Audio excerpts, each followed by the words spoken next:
Welcome. I'm Erik Fleming, host of A Moment with Erik Fleming, the podcast of our time. I want to personally thank you for listening to the podcast. If you like what you're hearing, then I need you to do a few things. First, I need subscribers. I'm on Patreon at patreon.com/A Moment with Erik Fleming.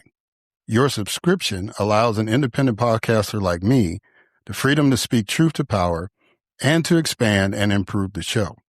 Second, leave a 5-star review for the podcast on the streaming service you listen to it. That will help the podcast tremendously. Third, go to the website, momenterik.com. There you can subscribe to the podcast, leave reviews and comments, listen to past episodes, and even learn a little bit about your host. Lastly, don't keep this a secret like it's your own personal guilty pleasure. Tell someone else about the podcast. Encourage others to listen to the podcast and share the podcast on your social media platforms because it is time to make this moment a movement. Thanks in advance for supporting the podcast of our time. I hope you enjoyed this episode as well. The following program is hosted by the NBG Podcast Network.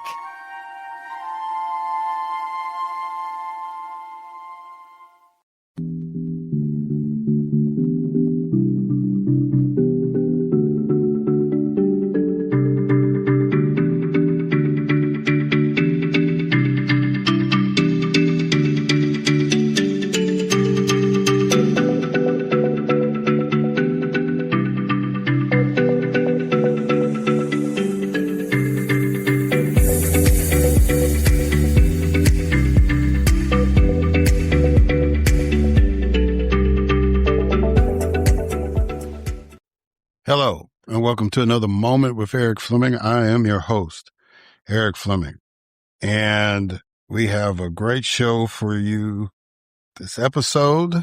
We're going to be talking to a young lady who fights the good fight for us on Fox News. We got a young man who took it upon himself to defend his generation of millennials, and we got a brother who has done some scholarly work on Black nationalism. And so, as you can see, it's a wide range of topics, but it's all very timely and all very, very entertaining guests. And I think you'll appreciate the conversations that we have. So I want to give an update before we send it to Grace. You're going to hear in the news summary that there was an arrest made. Been following what's been happening in Minnesota after the murder of Renee Good. There was a group of activists who went to a church that is pastored by the director of ICE in the Twin Cities.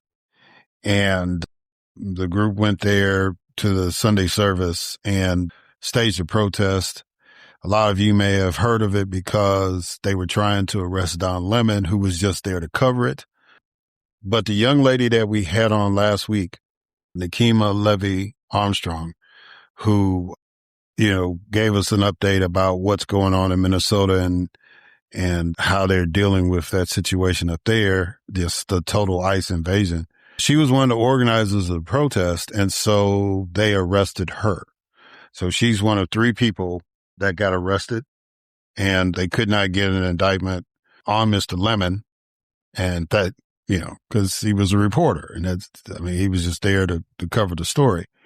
But Sister Levy Armstrong was one of the organizers of the protest, and so she was arrested. So y'all pray for her and the others to get out. And, I think the way things are going that, after the November elections, that case and some others are going to be dropped, because, they're trying to invoke an act called the Ku Klux Klan Act, and which was designed to keep white supremacists from burning down Black churches.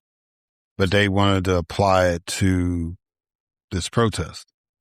So, the indictment thing, if you couch it a certain way, you can get the indictment, but what what they did, from what I saw in the videos, was nothing more than just a protest. They didn't harm anybody. They didn't face anything. They just were being disruptive at the church. And so it's not anything worth a felony charge. If they had burned the church down, okay. But, the protest in the church is like, most protests I've seen have been outside the church. I've never seen anybody be allowed to come into the church and protest. So there's that. But, it happened. And so we're praying for Nakima and the others to not only get out, but to get those charges dropped. And, but if, like I said, she's been a guest a couple of times on this podcast. And so if, to keep this podcast open so people like Nakima can come on and explain what's going on, whatever support you can give, we greatly appreciate that. But I do appreciate you all listening. So please go to the www.momenteric.com and continue to show the support for the podcast. All right. Now that we've updated y'all on that, it's time to kick this program off. And as always, we kick it off with a moment of news with Grace G.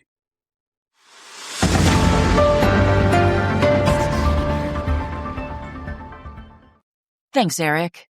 Federal authorities arrested 3 Minneapolis activists, including Nakima Levy-Armstrong, for allegedly obstructing a house of worship during a protest against a pastor with ties to ICE leadership.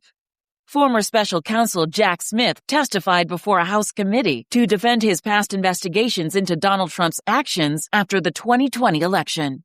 A U.S. appeals court overturned a federal judge in Minnesota who restricted U.S. immigration agents from using retaliatory tactics or detaining peaceful protesters following the fatal shooting of Renee Good. The Justice Department has subpoenaed Minnesota state and city officials to investigate whether their opposition to federal immigration enforcement surges constitutes a criminal lack of cooperation.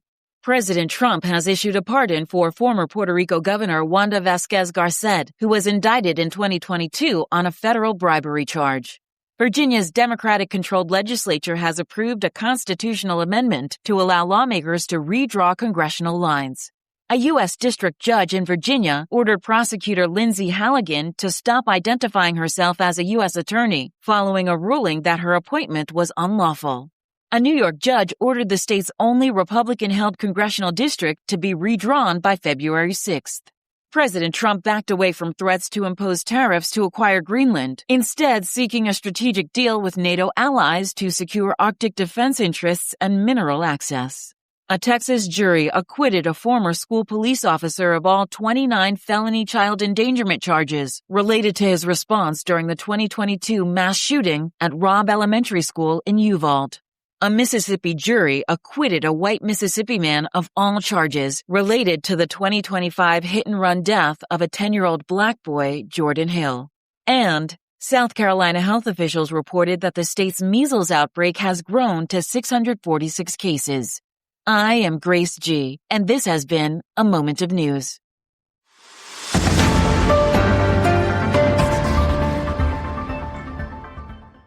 All right. Thank you, Grace, for that moment of news.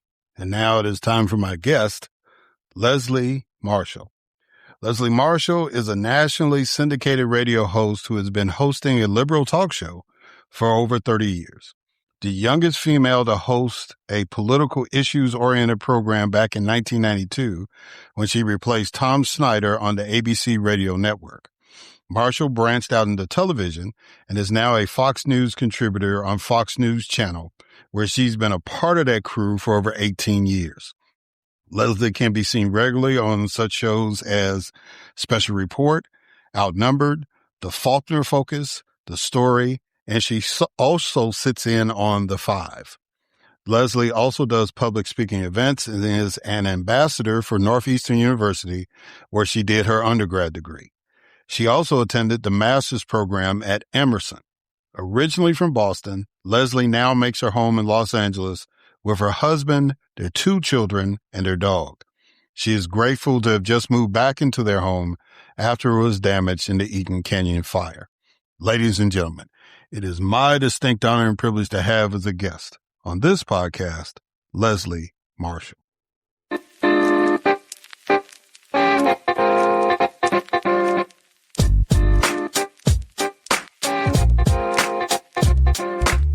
All right. Leslie Marshall, how you doing, ma'am? You doing good? I'm doing good. Thank you for asking. How about you? I'm doing good. Considering the times that we're in, but I'm blessed to be here and to be able to have this podcast and be able to have somebody like you to come on.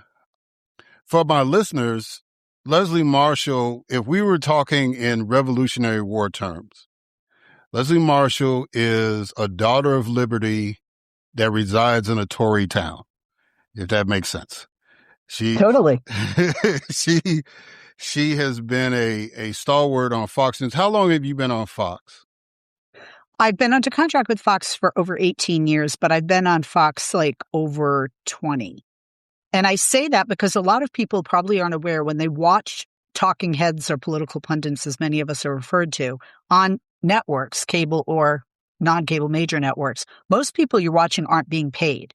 But when you hear somebody like me referred to as a Fox News contributor, that means you're on the payroll. So I always say back in the day, I was on Fox and CNN and CNBC and MSNBC, and then Roger Ailes put a ring on it. So I've been under contract just with Fox over 18. Okay. Yeah. So like I said, she's been there for almost the duration of the network. So she has been since, this is my podcast. She's been our voice on Fox News for a long time. Leslie, what I normally like to do is I do a couple of icebreakers to kind of kick the interview off. So the first icebreaker I do was a quote that I want you to respond to. And the quote is, never lie about what you believe. Oh, I love that quote. Let me tell you why. Years ago, when I was first starting in talk radio, didn't have any TV that I was doing. I was in Miami, Florida. I was doing news at a station called WNWS, which I think is still there. It was a 50,000 watt powerhouse, so you could get calls from Cuba, And I was invited to a Passover dinner by this woman who had been the publicist for a woman I interviewed who had written a book. And I say that because I was then at the time just starting talk radio, and I was doing the 6 a.m. to 9 a.m. weekend shift that nobody wanted and hardly anybody listened to. And this woman was really nice and invited me because I didn't have a lot of family in Miami. I'm from Boston, and I was fairly new to town.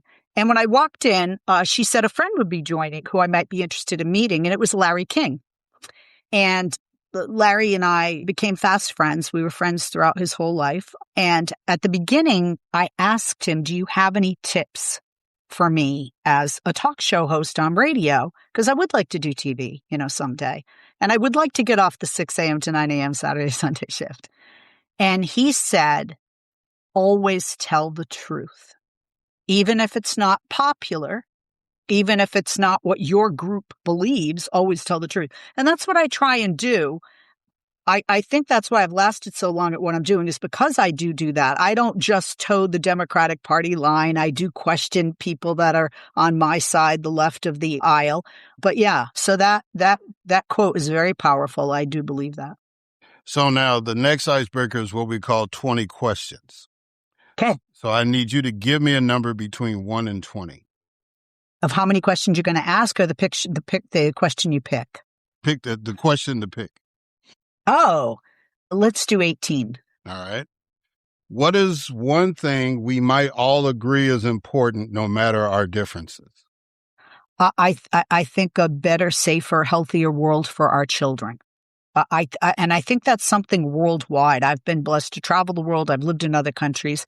Pretty much everybody wants a better life for their kids than they have or had for themselves. Yeah. All right. Since you mentioned Larry King, who has had more of an influence in your career in media? Mr. King, Phil Donahue, or Zsa Zsa Gabor? Oh my God. Have you done your homework? Oh my God. Can I answer? Okay. I already told you Larry. Yeah, I think 12. I was watching TV with my dad, watching Phil Donahue, and he pulled a white mask off a KKK member and like, don't be a coward, revealed who he was. And I just was so excited about the justice in it. And I said to my dad, that's what I want to do for a living. And my dad's gone, and my dad loved me and supported me. It's not going to sound that way when he said, Leslie, you're a little girl from a Boston suburb in Massachusetts. Come on, get real. Like that's never, going to happen. I'm not Phil Donahue, but I am, on TV. And Zsa Zsa Gabor was when my first time I was on talk radio when a guy named Jerry got sick and they said, go do his show. I said, I don't know how. They said, just talk. I said, about what? They said something. And People magazine was on the desk in the studio. And it was when Zsa Zsa Gabor got arrested for assaulting an officer. And I started talking about it and the phone started ringing and it was like a drug for me. I got hooked. And so I guess I can thank or blame Zsa Zsa Gabor for my desire to be in this career. Yeah.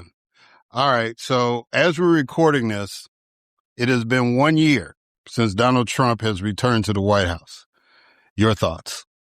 Oh, I'm very frightened as to what the next 3 years look like. I mean, numerically, and politics is a numbers game, it's looking very good for a change of hands of control of at least the House, and that somewhat cripples his ability. I say somewhat because this is a man, this is a president who sadly has a Republican following who have absolutely no spine. He doesn't like rules and they let him not follow the rules. Look, I have 2 teenagers and if there aren't, if my kid comes home past curfew and they're in the next night, I'm giving them the keys to the car. Well, what are they saying? Like, mom doesn't care. I can do this repeatedly. It's conditioning, right? Like Pavlovian, right? You ring the bell, you get a treat. And they're just letting him wreak havoc. I mean, it seems he has no regard for our equal branches of government. The Supreme Court doesn't seem to care about the Constitution. Therefore, the president, and they're letting him have so much power. The Constitution, what is that to him? Congressional powers, what is that? Not just to him, but to Congress. So honestly, for people that said, oh, we all have Trump derangement syndrome, right? TDS. I read today, I think I reposted, it's far worse than we were predicting. It's nobody thought we'd be shooting people in boats. And do we know if they are, in fact, drug dealers, violating international law in international waters off the coast of Venezuela? Look, Maduro's a bad guy, but the way this went down, I mean, going into his home and taking him and his wife. Now Americans are not safe in Venezuela, especially in Caracas, right? The largest populated city in that country. And are we going to have boots on the ground? Are we, he's got it in control. He's governing it. Canada, Mexico, and of course, Greenland. It's interesting. President of peace, yet we call it the Department of War. President of peace, yet we're not at peace. There are literally people posting the GI information line so that military can know their rights if they decide they don't want to do exactly what Pete Hegseth is trying to screw Mark Kelly with, Senator Mark Kelly, which is you have a right to disobey an order if it's illegal. You also can be a conscientious objector, and not be a part of that, particular conflict. Somebody else the other day said, and I think it's true, that, Greenland would become Trump's Vietnam.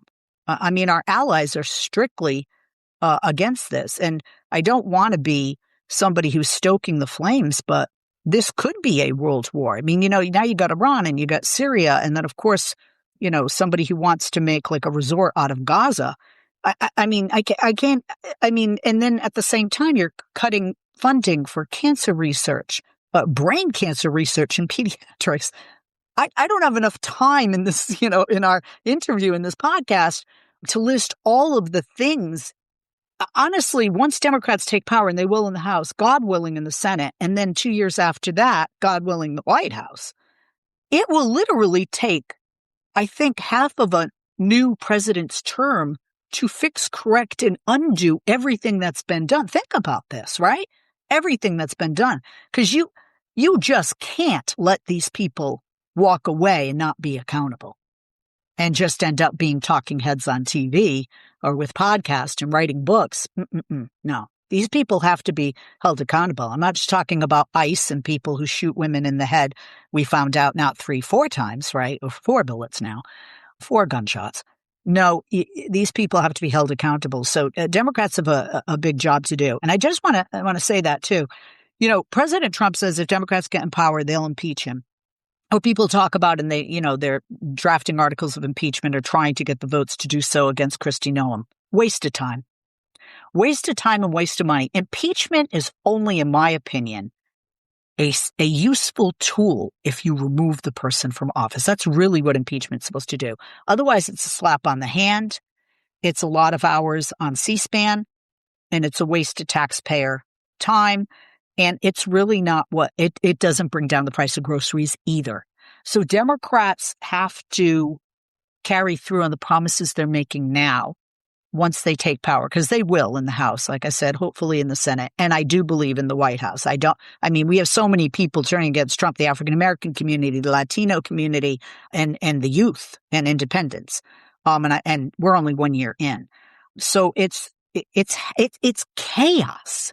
It's chaos with a capital C underlined in bold print with red exclamation points all around it. It is just chaos every single way you look, whether it's regarding our health, whether it is regarding our safety, our education system, our immigration system, our economic system. I mean, it's so much retribution, which is just outside the bounds. One last thing, and I'll shut up on this one. I have never seen the word retarded used so much. Seriously. Every single day somebody calls me that. And I posted, I think this morning or yesterday, I can't remember, 24-hour periods can go by, right? I look forward to when this administration is over, MAGAs go back into their dark cave because it will no longer be acceptable. The red hat will be something somebody will be embarrassed to wear. And that word is not uttered ever again. I mean, we need our nation to be decent again. We at least half of it is. Yeah. I think, you said a couple of things. One, you talked about Trump derangement syndrome, and I heard somebody say that is better than Trump depression syndrome. And I agree with that, because all that stuff that you just laid out, the case that you just prosecuted, could get people to a point where they're apathetic. And they're just like, man, this is just too much. It's like, either I'm going to leave the country, I'm not going to vote, I'm just going to block it out. I'd rather be deranged. I'd rather be angry. I'd rather be like, I'm crazy, I'm going to do something. Like, I'm going to go vote and I'm going to protest and all this stuff, rather than just be depressed and go into a hole. And it's very easy to fall into that trap. So I appreciate that. Let me try to get, one other thing I wanted to say about Miss Marshall. Oh, please call me Leslie. Leslie. One of the, on December 30th, 2025, Leslie got on Fox and said that Tim Walz was going to resign. And that kind of caught some people by like, really? And then a couple weeks later, he said he wasn't going to run for a third term. So not only is Leslie plugged in as far as, her opinions and all that, but she's a reporter. So she has sources. So she knew something was getting ready to happen. And honestly, it wasn't source. I'll be honest. It was, knowing Tim Walz, he was, look, and more politicians need to be this way.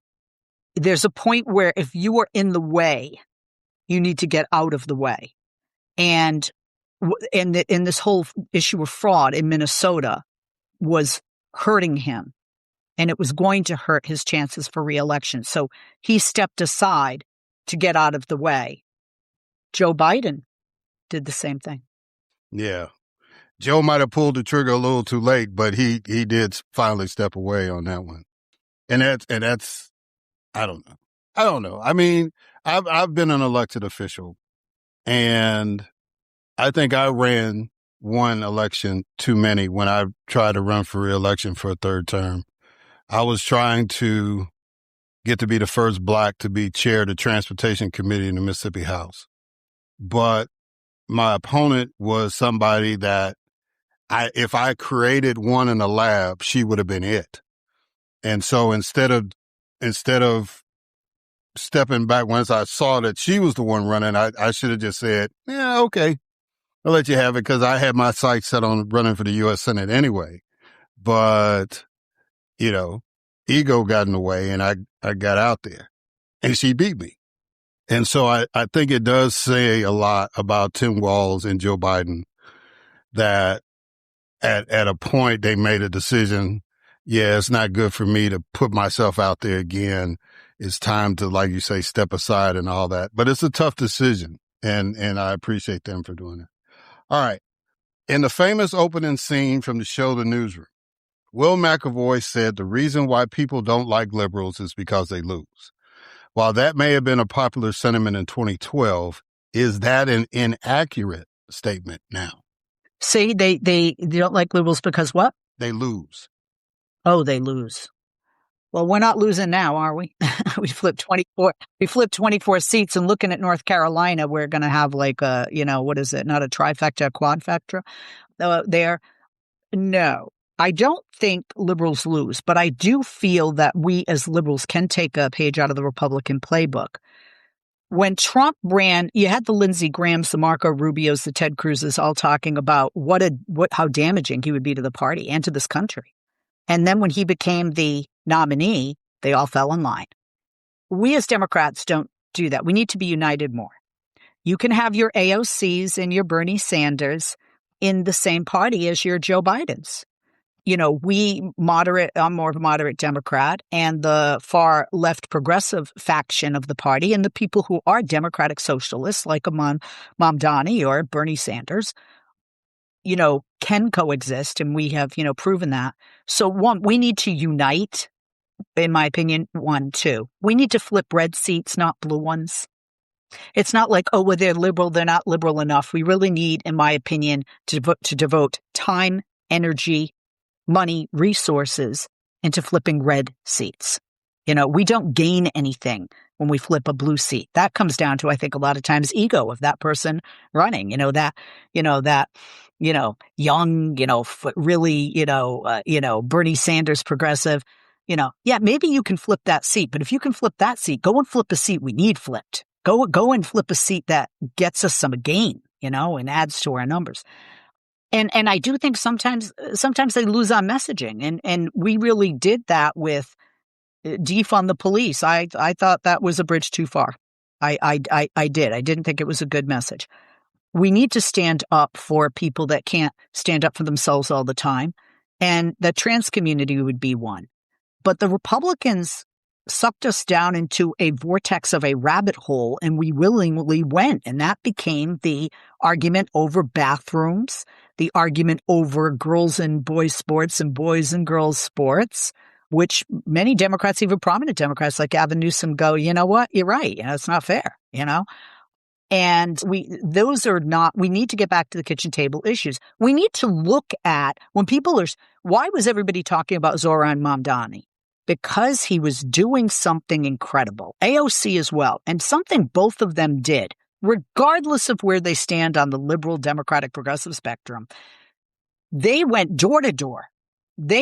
First of all, they worked their butts off, right? Her shoes are in the Smithsonian for having holes in it, right? They went door to door, and what did they say?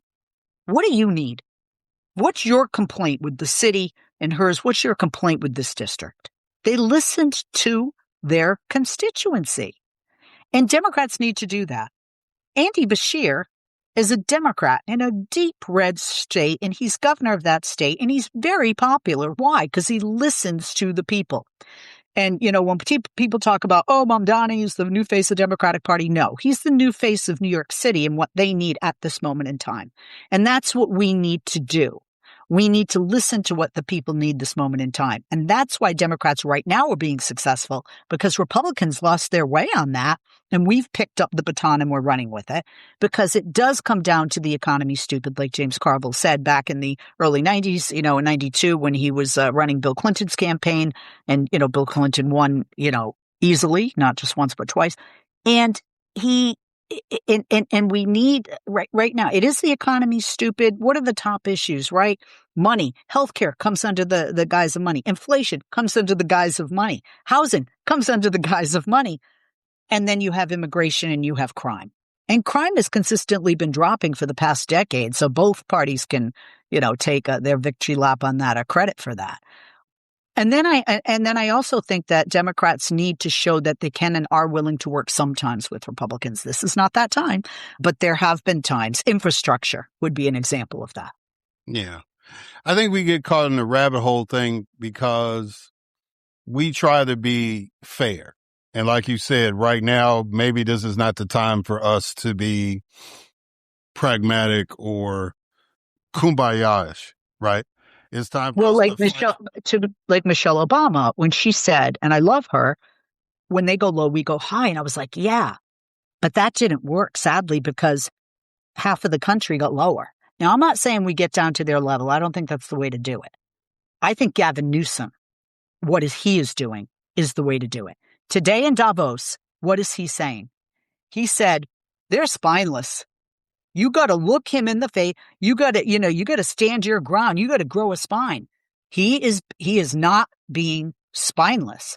And I think that's why we've seen him risen to the top. That's why you even have some people on the right going, hey, I like some of what this guy's saying, And I do think there's a way to do that and still remain higher. Yeah.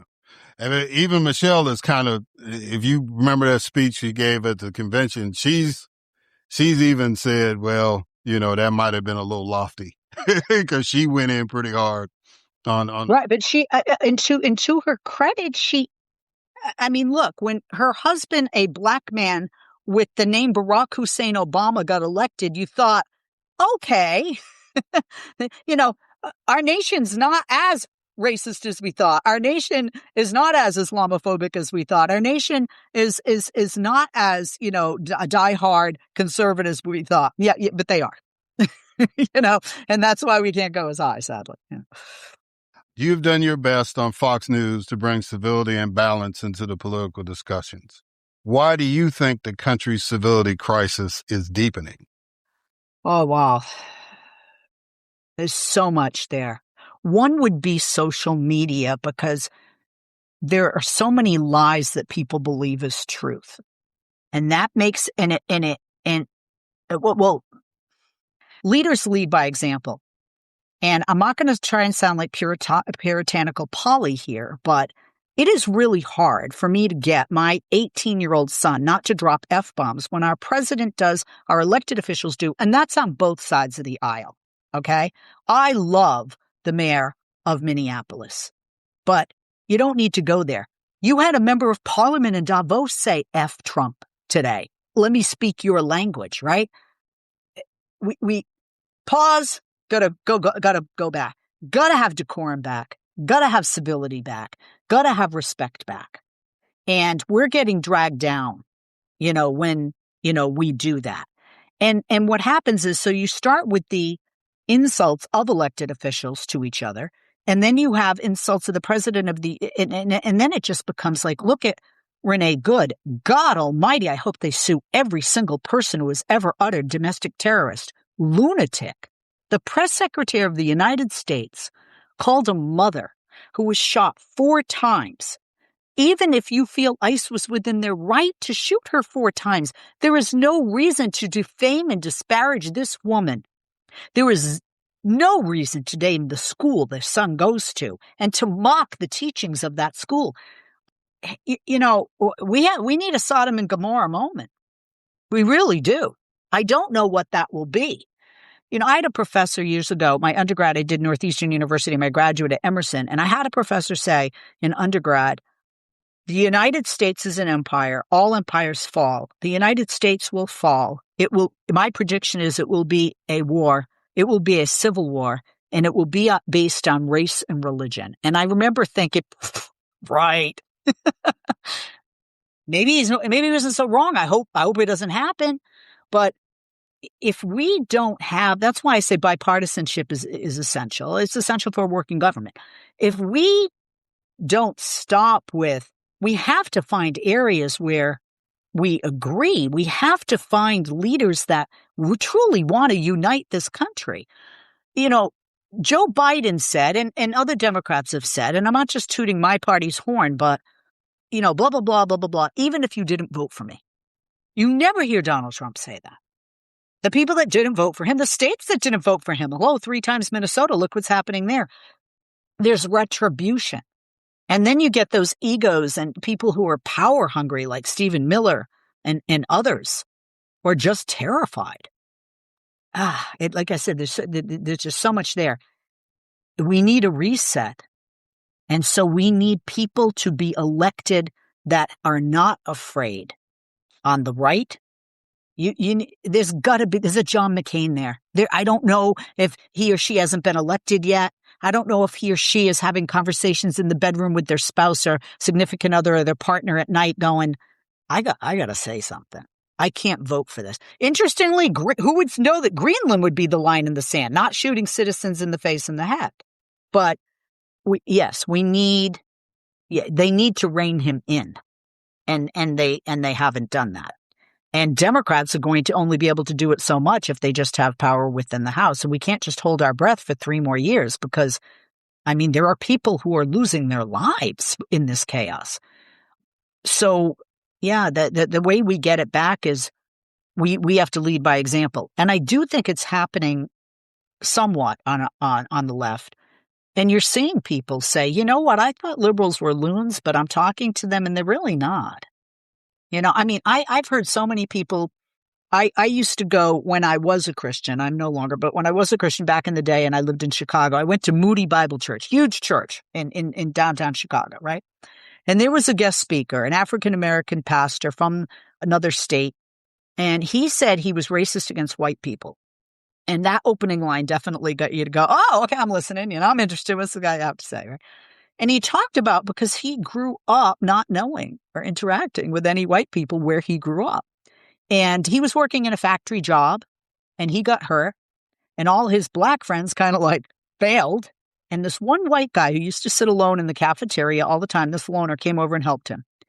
And then after that, he started sitting with that guy in the cafeteria and that guy shared his sandwich and all of it. And then all of a sudden he's like, I don't hate white people anymore because I knew one. And we see this happens with, you know, you meet a Muslim, you meet a Jew, you meet a gay person, you meet a person of color, you meet a person who's white, you know, or a woman, the list, somebody poor, somebody rich. We're not all any one thing. You know, we're all, you know, individuals and unique. And we need to see that. We need to get back to that, to be tolerant of differences. That you see the videos online. You know what kills me too, and you know, people can't see us, but people know you and me, our names. I'm white, you're not. You're black, right? You're African American. So you know what kills me? When I see an African American woman telling a Hispanic at like, you know, the Five and Dime or whatever, you know, or you know, Walmart or whatever, they're going to call ICE on them. And I'm like, really, girl? Seriously? You know, do they realize that white people are not going to be the majority in very few years?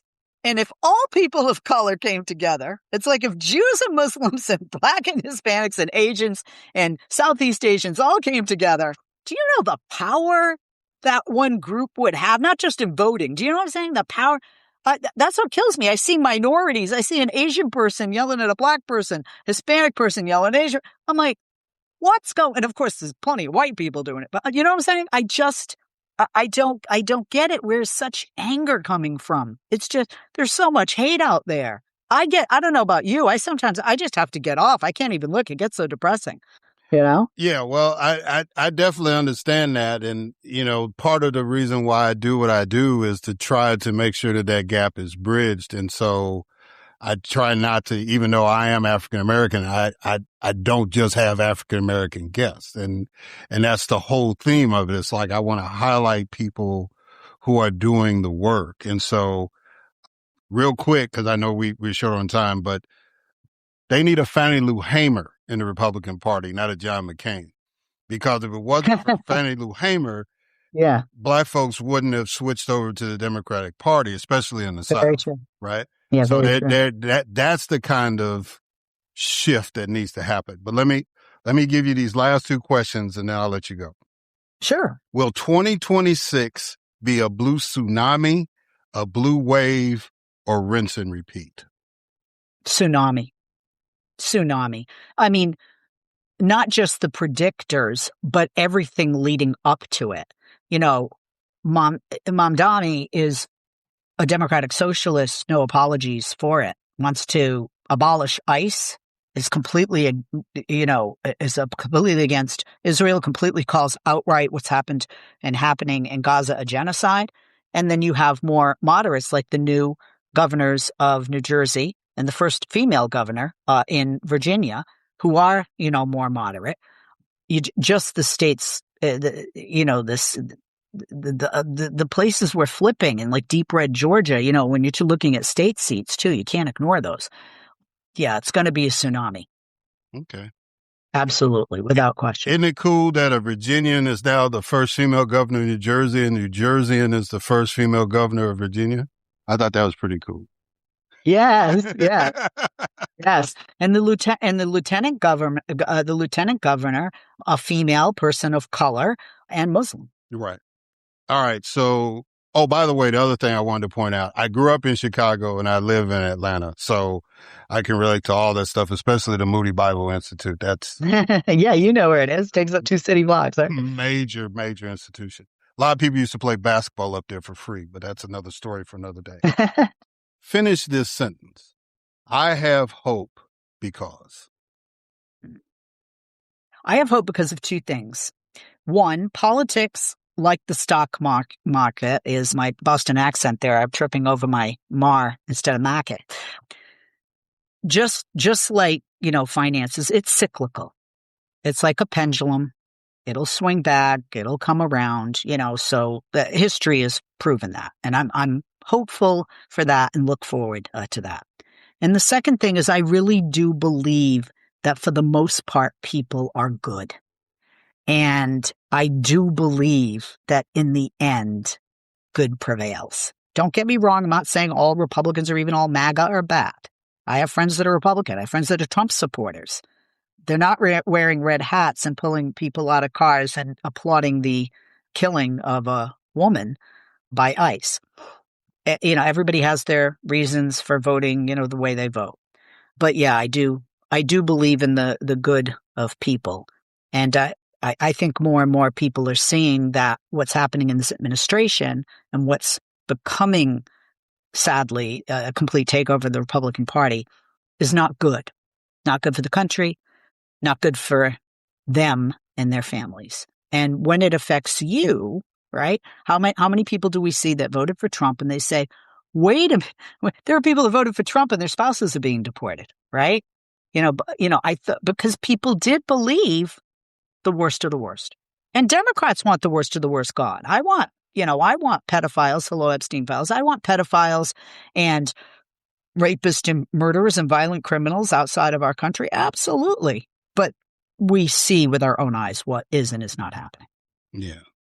So Leslie, how can people get in touch with you? How can people follow you? Just go ahead and lay that out for the folks. I don't even know. No, I mean, I think because my producer sets it all up. I sound like, my kids would say, Mom, you're such a boomer. They'll be like, don't ask my mother about technology. She, can't handle it.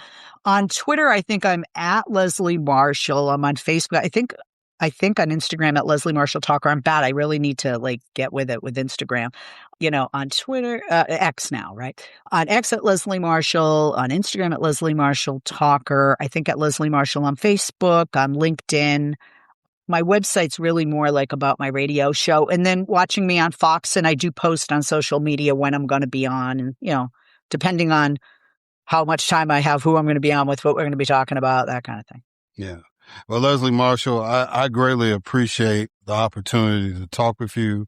Thank you for coming on the podcast. I know you've got to go, but just the time I've been able to share with you, I greatly appreciate it. And the rule is, now that you've been on the show, you have an open invitation to come back. So you don't even have to wait for me to call you. If you say, Erik, I need to talk about something, you can just come right back on. So I would love to come. I would love to come back on, especially because I lived 4 years of my life in Chicago, and I consider it one of my homes, even though I didn't grow up there. Absolutely love it. I love the people. I can't stand what a bad rap that city gets. It's a wonderful city. It's a wonderful city with wonderful people. And, I'm a white girl who's walked on the South Side and lived to tell about it. So, I mean, I don't understand, people people think, well, my sister-in-law, when she came to LA, all she had seen about LA was bad boys, what you gonna do, right? Sorry, bad singing. But she literally thought we'd be like driving through bullets to go to the supermarket. I mean, come on, people think that about the South Side, Yeah, there can be. There's some bad blocks, there's bad blocks in every city, but yeah, I'd love to come on. I didn't know you were from Chicago. I know you're in Hotlanta, but I really appreciate it and appreciate what you do too, Erik. Thank you. Thank you. All right, guys, and we're going to catch y'all on the other side.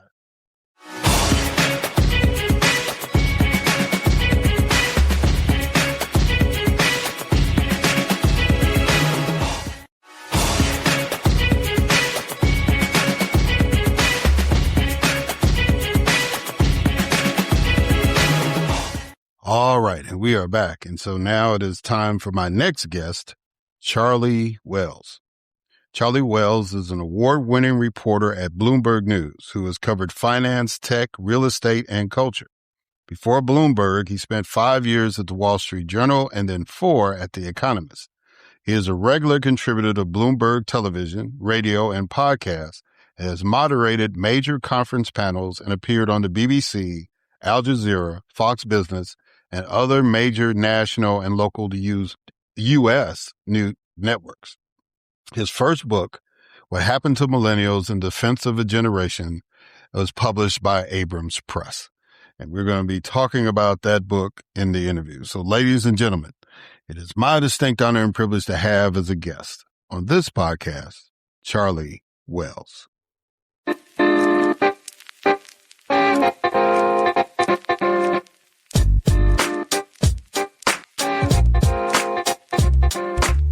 All right, Charlie Wells, how you doing, sir? Good. How are you? I'm doing fine. Glad that you could be on. It's really an honor to have you on. That I always get a little nervous when real journalists come on because, it's like, what does that even mean? What does real journalists even mean? People don't really know how to ask questions and do stuff. And, and this book that you wrote, you did a lot of interviews and that. So I just, I get a little nervous, but Well, thank you for having me. Thank you for having me. I'm happy to be here. I'll fight through it. All right. So I normally start the interviews off with a couple of icebreakers. So The first icebreaker is a quote. And the quote is, you think you know, but you have no idea. What does that quote mean to you? This is really good. And you clearly have done your research, which I am very honored by. This is a quote in my book, and it is a reference to an MTV show that I think most millennials will remember, maybe people from other generations as well. It was called MTV Diary. And it was basically, it seems light and it seems fluffy, but I think there's a lot of depth to it. And that's kind of what I tried to do in this book. This is a great question, by the way. It followed celebrities around. And there was this tagline where they basically said, you think you know, but you have no idea. And that has always stuck with me. And I wrote a book about millennials. I wanted to kind of counter some narratives about them, some stereotypes, and kind of tell their history. And I'm a millennial, so our history kind of through the lives of 5 people who lived through it. And I think, whenever we're talking about a group of people, whether it's a generation, whether it's whatever grouping we're talking about, people always think they know something, but actually the people who lived through it might have a totally different story. So that's kind of what I wanted to do here. And so that show is a throwback. I think the idea is current. And I think it gets at this truth that, you can really find out about what someone's life was like if you ask them their story. Okay. All right. So your next icebreaker is called 20 questions. So I need you to. That's a lot. I need you to give me a number between 1 and 20. 13. All right. Do you think there is such a thing as unbiased news or media, and why? This is tricky. I do. I believe that is the goal of a lot of news organizations. I think whether people get there or not is another matter. But I think it's important to try, right? It's really important to try to get to the truth. We're in a time where that is, up. What is the truth is up for debate. We're in a time where AI makes it easier than ever for things to look real, but that aren't. And I think at times like this, it's really important to talk to humans, right? We're literally talking about AI. It's really important to talk to humans in reporting, in life. And that's something that I tried to do with this book as well, right? I wrote about 5 different people who live in very different parts of the country and think different than I do. I think maybe think different than each other. But what was so cool about it was talking to people about their stories. And I think you can get to a truth when you do that. Yeah. So the name of the book is called What Happened to Millennials in Defense of Our Generation, if I remember that correctly. You did. So what is a millennial and where do they fit in with other generations? That is a good question. You're asking a lot of good questions. So we're kind of getting me into the heart of the matter. So millennials are America's largest living generation. There are 72 million of us. We were born, it's a little fuzzy and it's a little debatable, but we were born in the early 80s and into the mid 90s. So people who are kind of in their, early 30s now to their mid 40s. So that span of about 15 years. And we're a unique group of people. I'm a millennial. I was born kind of smack dab in the middle of this kind of peak millennial era in the late 80s. And millennials really are kind of people who remember life sort of just before the internet took over everything, right? There's a lot of like remembering kind of before and after, I think in any generation. But in this generation in particular, it's that internet introduction in kind of the late 90s that really is kind of a turning point. 9/11 was a really big turning point for a lot of millennials. We were kind of coming of age, growing up. We remember kind of childhood before and then childhood after. The Iraq War, huge one, and then the recession. So these are some of the kind of markers that kind of differentiate us as far as like when we were going through certain points in life and when these big things happened. Yeah. So most of my classmates, either high school or college, are millennial parents. I waited a little later, so I'm a Gen Z parent. So I know it was a lot of y'all born. Yes, I know it was million. out there. A lot of us. There are millions. Yeah. What was your purpose or motivation for writing this book? Yeah. Well, I am a reporter. I write about personal finance. So how people are spending their money, saving their money, investing their money. And I've been doing that for a long time. I've been doing it for about 14 years. And when I first started, I was like the kid in the newsroom, right? And what the older people in the newsroom said was like, "Hey kid, write about what these crazy kids entering the workforce are doing. What? They're all on, Uber and they're all on Airbnb now. They don't want to own homes. They're getting married really late, all this stuff." And so I wrote a lot about these trends, a lot about kind of what my generation was doing. And one of the things that I have noticed over the past few years and what kind of motivated this book was the stories that people were telling about this generation were maybe not accurate anymore, that maybe we were growing up, that maybe we were hitting some of these milestones that I think other generations thought we didn't want, or that the economy or parts of society were kind of maybe preventing or delaying from happening. And so I saw those come through and I thought that was really cool, right? I was kind of picking up on it in my reporting and I really wanted to write about it and kind of talk about some of these transitions, some of these milestones that this generation that came through a difficult period in American history and American politics kind of grew up in a really big moment of change, what it was like to kind of reach some of these milestones finally. Yeah. How many millennials did you interview for the book? I think you have said 5, so I think you've already answered that question. And is there one millennial you interviewed for your book whose story stayed with you more than the other? Yeah, well, so over the course of my career, I've interviewed hundreds of millennials. That's kind of, what I do every day. I picked 5 because I wanted to kind of really go deep. And I think with this book, right, I'm a reporter. I talk to people, I'll call strangers, right? I love talking to strangers. I think that's one of the best parts of my job. And you must know this. Like, we're strangers, very quickly getting to know each other, but it's fun, right? Like you get on the phone, it's like, whoa, who is that? Like, what? And then you have to really quickly build a rapport, really quickly establish something. And then it's done, right? You hang up the phone, you go, you move on. And so with this project, I really thought, all right, what if I pick just a couple people and talk to them on the phone in a really kind of like old fashioned way for like hours and hours and hours and hours over the course of years. And so I did that. And it was a really interesting time because we were kind of coming out of the pandemic. I think people were really self-reflective. They were looking back. They had had a lot of time alone. I sometimes wonder, like, if I were doing this book again, would it have turned, like, if I started now, I think it would be very different because I think people are busy again. People are in a different period. But I wanted to talk to people whose lives had kind of intersected some of the big moments in American life over the past 25 years. Because the oldest millennial started turning 18 in 1999. Kind of depends on how you measure it, but like roughly like turn of the new millennium, right? And so I wanted to talk to people who, over the course of those 25 years, have kind of touched in some way, some kind of intersection in American life, right?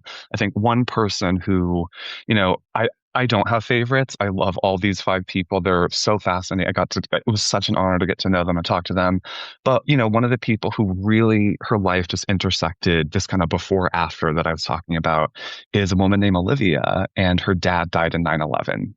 And so that shaped the rest of her life, right? And it continues to. And so a lot of the things we talked about, and which was, something that I think not a lot of Americans get to do, and this is why it was such an honor, is like talking about how you move on from a tragedy like that, right? Like, because I think a lot of us, like, we read the news and we hear like horrible thing happened, like, war, terrorist attack, people lose their homes in a flood, opioid addictions, etc. But then we don't think about like, well, what does that do when the news cameras go off, right? What happens when like national attention turns away from that? And so it was such an honor to explore how you build a life after a tragedy like that. But there are other people in the book who maybe they didn't intersect with such big moments, but they intersected with say, trends in American society, right? So one of the people that I spent a lot of time talking to, his name is Justin, and he is a stay-at-home dad, right? So his wife works in finance. They live in Charlotte, and he takes care of the kids. And he used to be a martial arts instructor. Like, his day job was literally like beating the crap out of people. And then he kind of pivots into being a stay-at-home dad. And like that transition was difficult too, but it's real for a lot of people. So yeah, five people really opened up. I think it was a unique moment in American life, and it was really cool to talk to these people who live totally different lives, right? I think you must get that on your podcast, right? Where you get to talk to people with different lives, different perspectives, but yeah, but no favorites. Well, I understand. But if I had betting odds, Olivia was, I think, my second choice. I think Miju was going to be the one I thought you were going to say. But I'm saying the name right. But at least Olivia was in my top two, so that's good.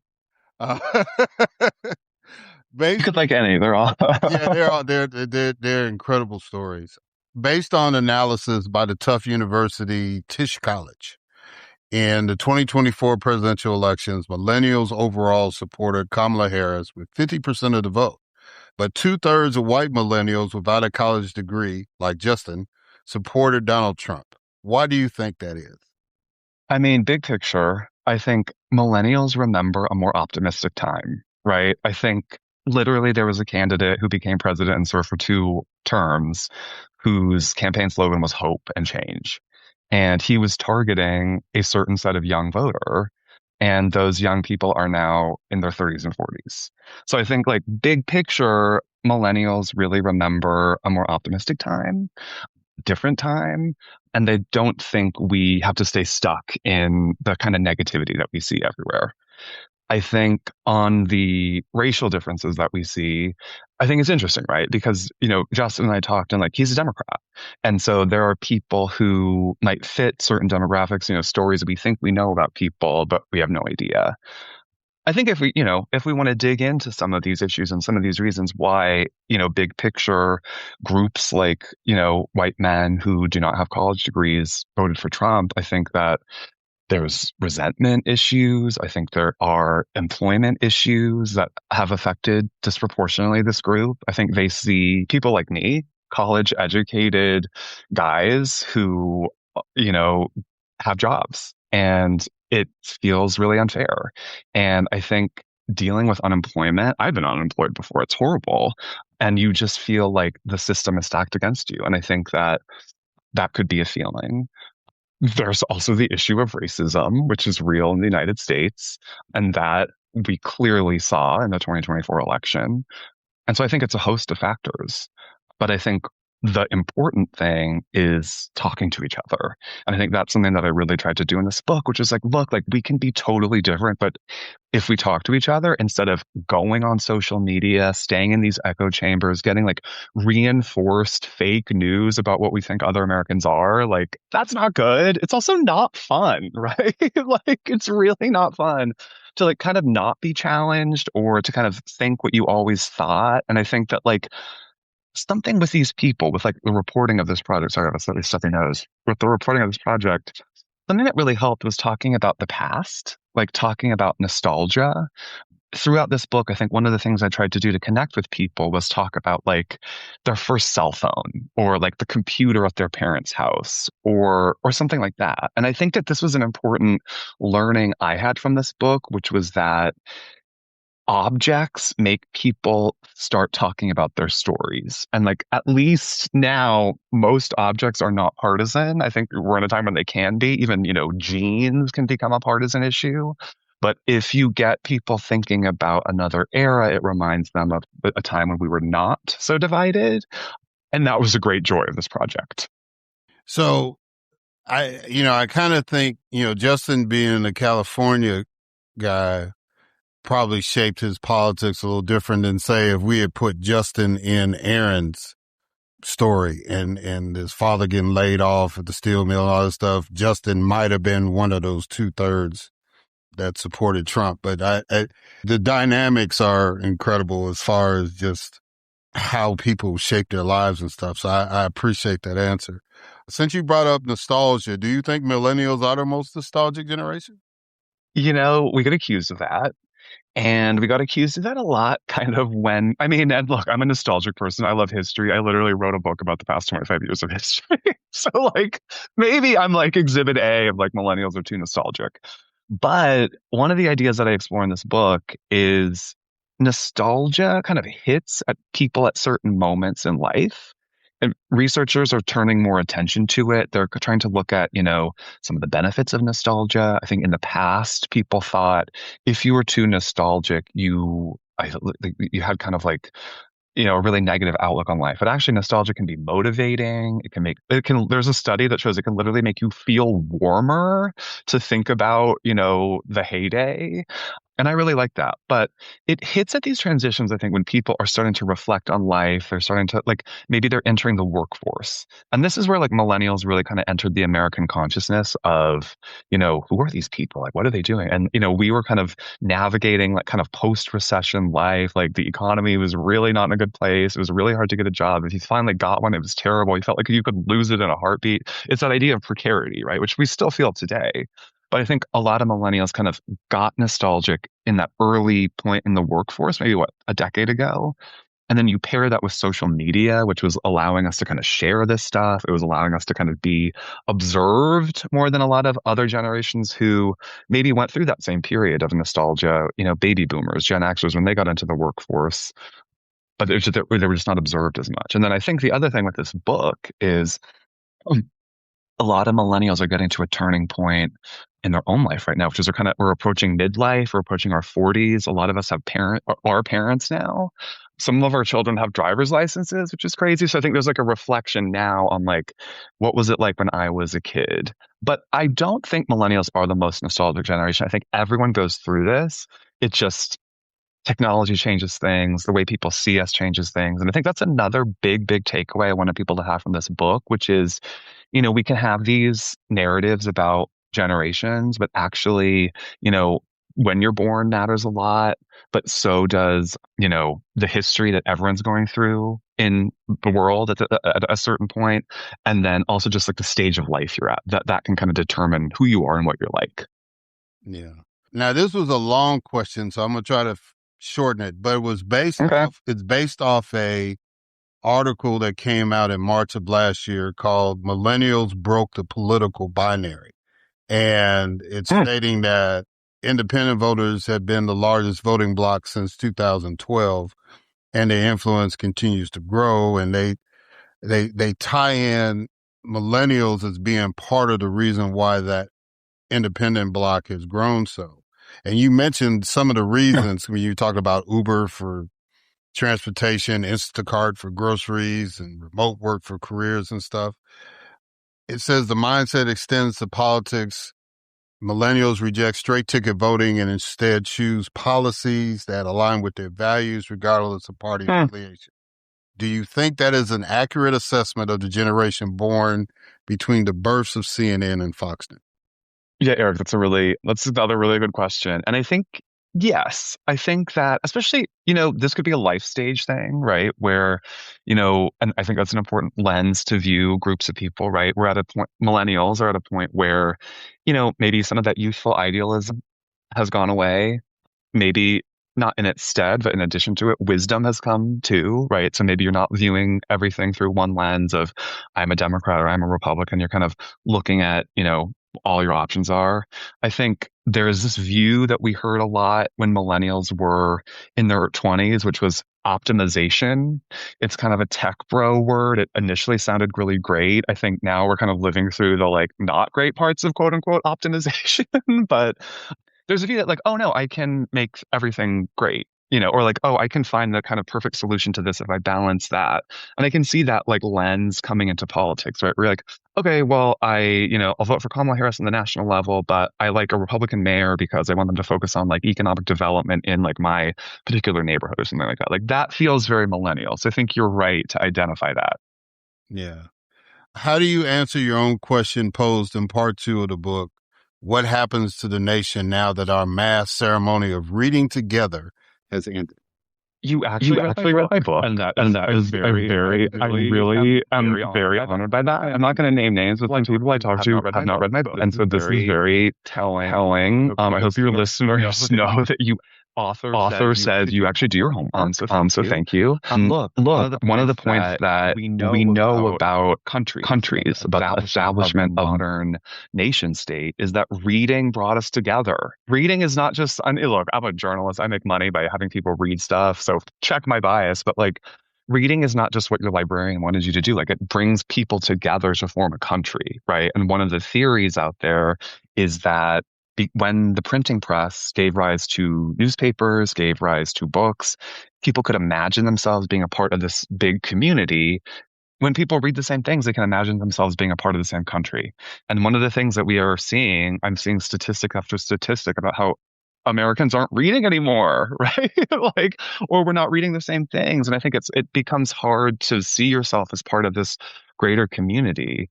So I think my concern is that this atomization of reading could have really negative consequences. I think that that's a theory that could go, too far, right? Is it just reading the same things that keeps the country together? Or is it communities? Is it church groups? Is it friend groups? Is it other things?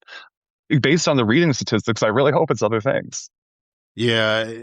And, when I read that, I was like, that's an interesting point because, since I'm older, newspapers played a major, major part in my life growing up. And, just the kind of thought process is like, I guess we were kind of connected on this ideal that, I grew up in Chicago, so it's like at least half of the city is reading the same newspaper I'm reading. You know what I'm saying? So, it's really cool. Yeah. So it's really cool. I was an intern at the San Francisco Chronicle back in the day, and I just remember the feeling of like, you write the story, you feel like people all across town are going to read it. You go buy the newspaper at the corner. It's just like, it's a ceremony, right? I think it's important to remember that it was a daily thing that people did, but it's also the ceremony of like, oh, wow, I'm reading this. And as you're saying, people across the city are reading that too. Yeah. So let's say I was running for office again, which is not going to happen. But let's say I was running for office again, and I said, Charlie, what issues should I focus on to attract a millennial vote? Wow. Okay, so I'm not a political consultant, but what I would say, and you probably don't want to pay for this advice. So the big thing we're hearing this year, right, is about affordability. where the question is, how do you get it so people can afford houses? How do you get it so people can afford their daily necessities? And I think that's a big driver right now. But I think something that we see with millennials is that they like authenticity. They like feeling like they know someone. They like viewing people who appear on podcasts. They kind of like warts and all, right? And I think this ties back to this book project I worked on where, I'm a reporter. I want to report the truth. I think one of my concerns is that, these five people opened up about the good things in their life, but also the bad things. And as a reporter, you're always worried, like, are they gonna be upset like when the bad stuff's in there too? And like they were fine with it. And like I think that's something like millennials are used to, like things not being perfect. It's been kind of a struggle. It's been a little bit messy. So if I were advising you, theoretical, hypothetical, only for this podcast candidate, it would be like, just be yourself. Like people like that. I think this strive for perfection, I think can kind of set people off.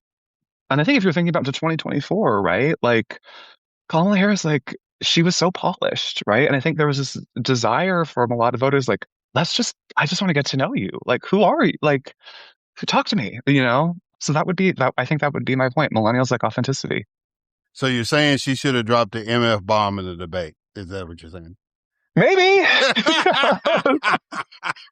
Maybe.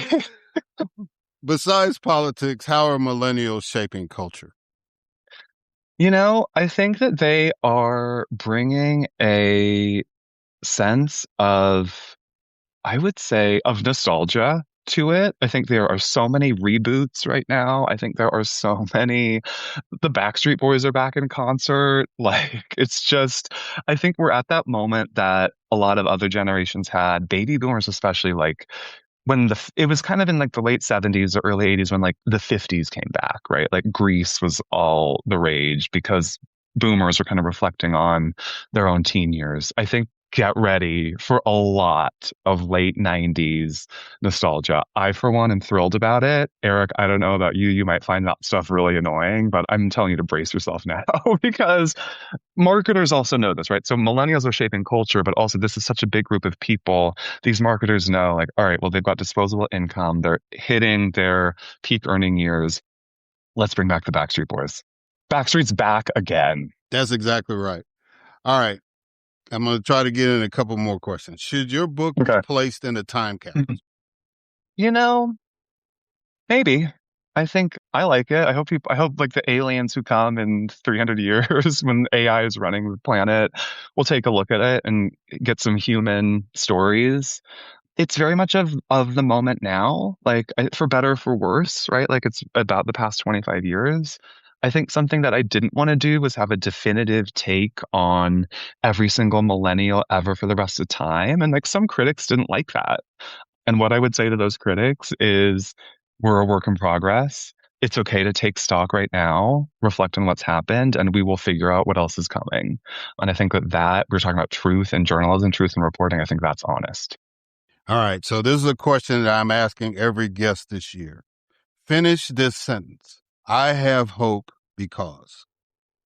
I have hope because people like to talk to each other. And I think if you go to a cafe, if you go to a bar, if you're on a bus, if you are somewhere where there are groups of people, people start talking. And I think that's something that's so important. We can be in our own little bubbles where we drive to the grocery store, we get our things, we check out without even talking to the attendant because it's like an automated thing. And then we go back and then work from our computers. Unplug from that. You will reap benefits if you have these conversations with people. If it's political, if it's economic, or if it's just feeling like you're connecting with another human. That is, I'm telling you, as someone who spent hundreds of hours doing just that, you'll feel a lot better if you do it, even just a little bit. So I have hope because people just like to talk to each other. All right. Well, Charlie Wells, where can people get this book? What happened to millennials in defense of our generation? And how can people reach out to you if they want to talk to you about this subject or, stuff going on in the world of finance? Yeah, so basically this is a very millennial answer, but you can just Google Charlie Wells, what happened to millennials. You can find the book, it'll pop up. You can find my LinkedIn, I'm on there. And I'm happy to talk. And Erik, I was really happy to talk to you. Thank you for having me for such a great conversation. Well, Charlie, thank you so much for coming on. I'm honored that you took the time and I greatly appreciate it. Thank you for having me. All right, guys, and we're going to catch y'all on the other side.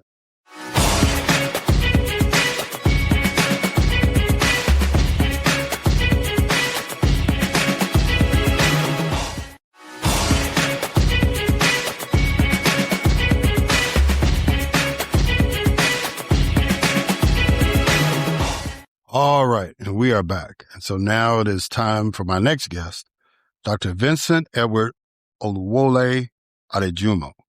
Dr. Vincent Edward Oluwole Adejumo is the founder of the Olu Institute of Learning, Incorporated, and is a public lecturer for the Florida Humanities Council. His work focuses on the African American experience, particularly in the Southern United States. Dr. Adejumo holds a PhD in political science from the University of Florida, specializing in policy and administration. The Return of Black Nationalism and the Death of White Supremacy is his first book, and we're going to be going into that book as well as some other topics. So, ladies and gentlemen, it is my distinct honor and privilege to have as a guest on this podcast, Dr. Vincent Edward Oluwole Adejumo.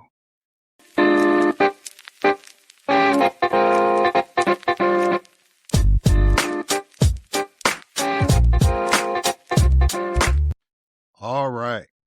Dr. Vincent Edward Oluwole Adejumo. How did I do? Did I do good? Perfect. How you doing, sir? You doing all right? Yeah, I'm doing well. I can't complain. Rested up and ready to go. Well, I don't know where you are, but I'm in Atlanta, and it's like, people are going crazy about this ice storm that's going to come. I'm from Chicago, so it's just winter to me, but here in the South, they get a little crazy. Yeah, I'm in Orlando, so we're not feeling none of that. But I used to live in Atlanta, so I do know when I was up there in 2009, there was something similar coming through, and I remember everybody was going crazy over that. So yeah, they don't like snow down here. They don't like it.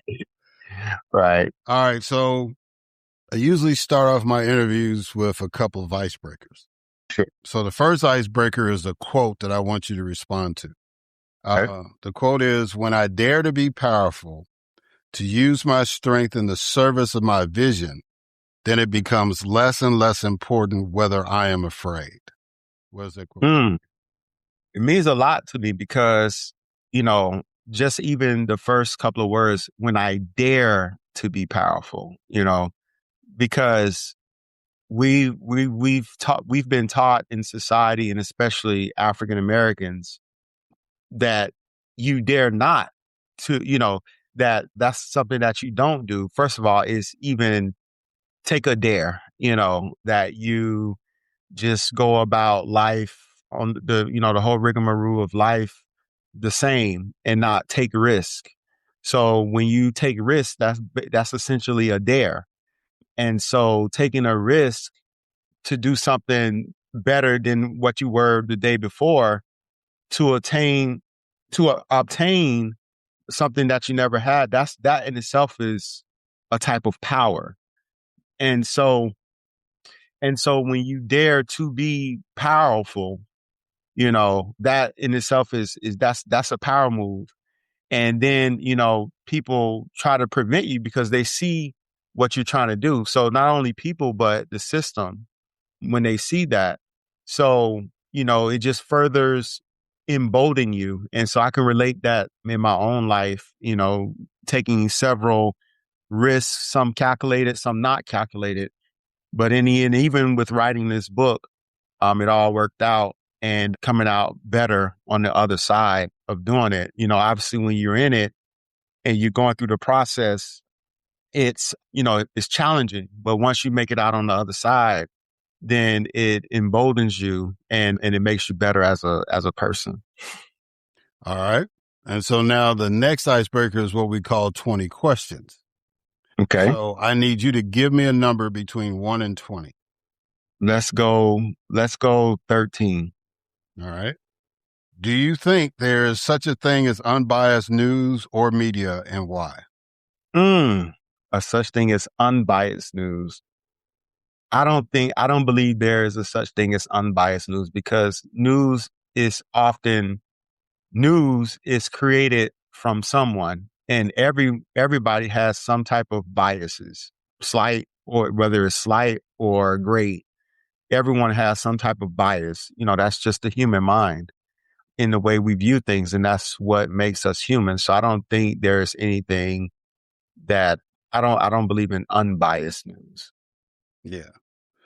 All right. So I'm going to pick your brain some more before we get into the book, The Rise of Black Nationalism, because I think you're a good person to ask these kind of questions.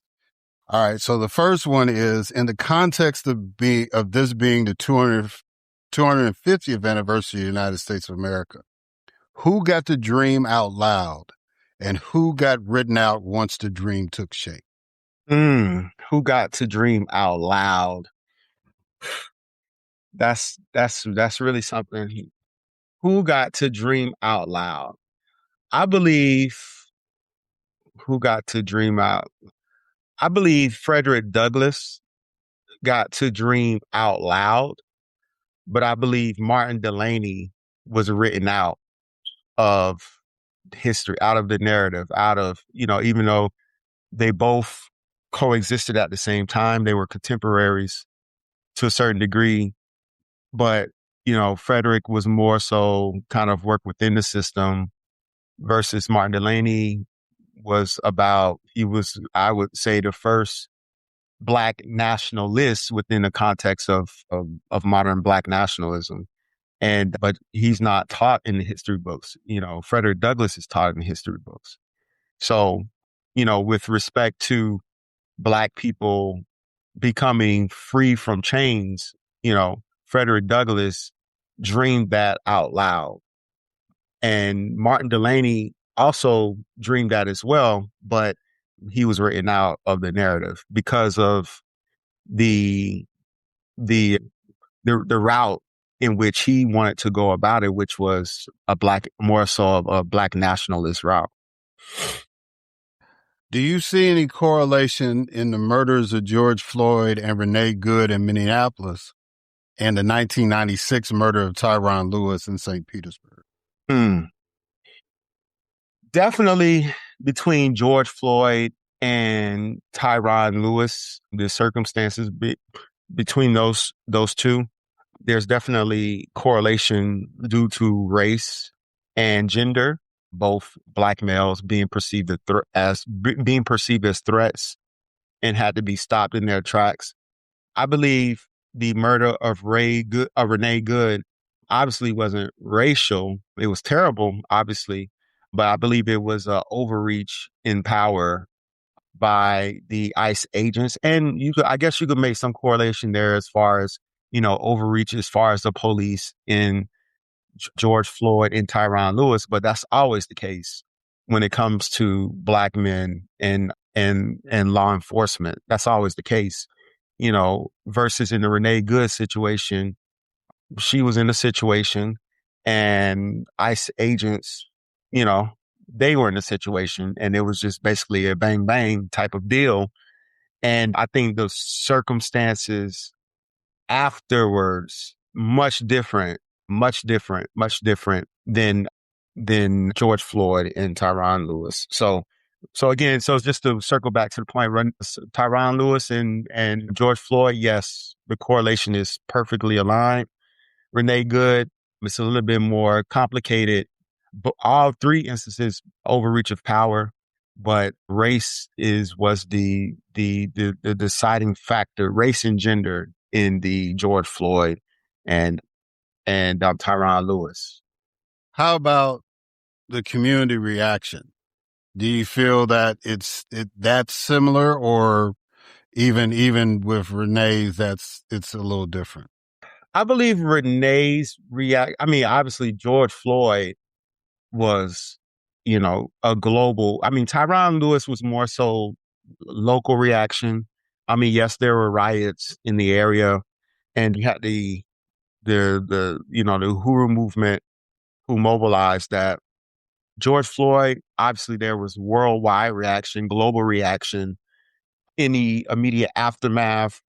And then not only that, there was reaction with respect to policy, whether directly or indirectly. I mean, we're talking about to the point of social conservative commentators, their reaction to George Floyd was to talk about DEI and get rid of DEI. And then that's when you start seeing all this legislation to remove DEI after the George Floyd, so you see Trump do what he did. And then, Joe Biden came in, tried to reverse some of Trump's anti-DEI legislation. Then Trump got back in and, and reinstated it. So, and that's still reverberation from George Floyd, the whole stop the woke campaign, from DeSantis in Florida, where I'm at. All of that is reaction to George Floyd. Renee Good, I don't believe the reaction. I don't believe the reaction as far as policy wise is going to be as fervent as the George Floyd, because the thing about it is white supremacy, they always have to, in the system of white supremacy, you're going to have white people themselves that are going to be sacrificed and for the greater good of the system to continue. And in this case, Renee Good, obviously white, white woman at that, in a greater scheme of things, as far as the reaction, I don't believe there's going to be policy reaction by government. In fact, you see the Trump administration actually reinforcing, putting out directives that ICE agents can go into a house without a warrant and all these different things. So I think that's as far as that is going to go, so. I got you. All right. So what is your definition of Black nationalism? Because in the book, you cite several scholars, but what exactly is your definition of it? I believe my definition of it, first off, is love. It's Black people loving themselves enough to come together as a group in identity and identify and be able to create institutions within their own vicinity and basically reclaiming power. So that's what I believe Black nationalism is at its base level. It's not about hating white people. It's not about hating white supremacy. It's about conquering the circumstances in our own vicinity to the point where we're not reliant on the system and our oppressors. So that's what Black nationalism is to me at its core base level. Explain the difference between Pan-Africanism and African internationalism, because I'm of a certain generation, and so Pan-Africanism was kind of the word that especially when I was in college, that was what we were talking about. But you make a clear distinction. So explain to the listeners what that distinction is. Right. So Pan-Africanism obviously is about Black people cooperating worldwide for the system, right? To conquer the system of white supremacy.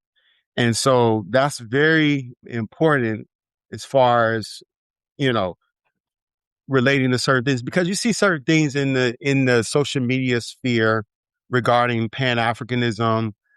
Certain people have these things, especially here in the United States, you see this division between, people turn themselves as FBA versus, foreign Black or whatnot. And Pan-Africanism is, they term it as Pan-Africanism helping more foreign Black people than our own people. And I reject that notion of Pan-Africanism. I believe Pan-Africanism is about working in concert. We as African Americans working in concert with Black people worldwide to conquer our oppression together. So, for example, you see with Asian immigrants, when they come to this country, they coordinate back home with factories back home or whatnot, to deliver product here to the United States and sell them at a cost. You see this in the hair industry. And so I believe that Pan-Africanism is having that type of cooperation. Now, obviously, there's government systems in place to prevent that.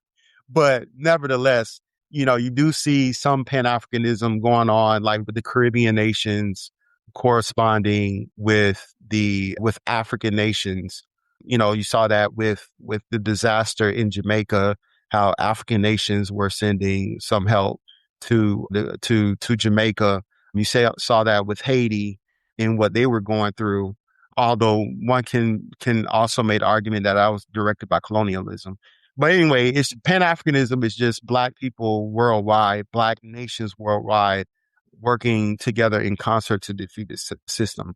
Now, when we talk about African internationalism, I'm going to give you the base definition. I'm going to give you the base definition, right? So it's more so about capital. It's more so an attack on capitalism, and that the best way forward is Black people to work in concert together, more so from a socialist standpoint, but also to overcome the struggle as a global liberation. So, and that was more so born from the African People's Socialist Party. And again, it's more so an attack on capitalism. And I differ. And also too, another difference between the two is that African internationalism is more so focusing on the working class of Black people, versus Pan-Africanism is not necessarily, it's not necessarily just about the working class, but it's also about everybody working together, African leaders and whatnot. So that's really the difference, is that African internationalism is more so about the Black grassroots working together in unity and attacking capitalism. And so I make a big distinct difference in that, versus Pan-Africanism is more so using capitalism, as a tool to overcome our oppression. So, okay. Was January 6, 2021 the signal of the end of white nationalism? No, it was a reaction. It was a reaction, but not the end. Definitely not the end, because in order for there to be an end to that, you have to have, how can I say this? You have to have a very strong opposition, to the point of organized opposition. And I don't believe we in this point, whether it was January the 6th, 2021, or whether it is now in 2026, I don't believe there's structured opposition and organization to white supremacy. We talk about it, but the organization isn't there as a cohesiveness. And whether it's by Black people or other non-Black people, in fact, I believe white supremacy is more strengthened than ever. I mean, it's not just about Donald Trump. It's more so about the cult that he's built, not just he, but social conservatives in general, the code that they stick to. I don't foresee that code, breaking. And obviously you've had different things along the way. Obviously you had the Charlie Kirk murder and that type of thing. And some people say, oh yeah, that's the signal of the downfall. No, it's actually, it's strengthening. And again, I say that because we, especially as African Americans, have not put together strong systems to oppose what's going on. And if you look at what's going on in different states at different local levels of government, state governments, I could, again, referring back to in Florida, the different things that they're doing as far as the anti-DEI legislation, and, not even just DEI, but just outright getting rid of anything that that is not of European roots, you know, just those different type of things again is why I believe it's actually strengthening. And we're not doing the work as far as on the ground level to really organize and operationalize opposition. Yeah, because in the book, you kind of, to summarize what you said, you felt it was more of a flex. See, I guess maybe I'm too optimistic. I kind of, instead of a flex, I looked at it as like a reflex, right? Because it's like when you're about to die, the body still tries to fight that. And you might have a moment where you aspirate, where you're still trying to get air. You might, your pulse will come back or your limbs might move or whatever involuntarily, but you're fighting it. Right. But you're eventually going to die. Right. That's where I was kind of looking at it. But your argument is very strong because of the fact that even if it is dying, there's nothing really coordinated to make sure that it's dead. Right. We're not landing the final blow. That's the problem, is that, we have these reactions, we have these tremors, in all types of phases, whether we're talking about politically, whether we're talking about economically, you saw with all these tariffs and, and how that with the market messed with the market. And then what Trump talking about with Greenland and taking over Greenland, it definitely could be seen as a last gasp for relevance. But again, I think we're so focused on him and his shenanigans and not really paying attention to the overall system, because just as the market was faltering, it recovered, and again, we as African Americans do not have a really organized group, not just group, but just system in place to really land the final blows that's needed in order to basically kill this system and get to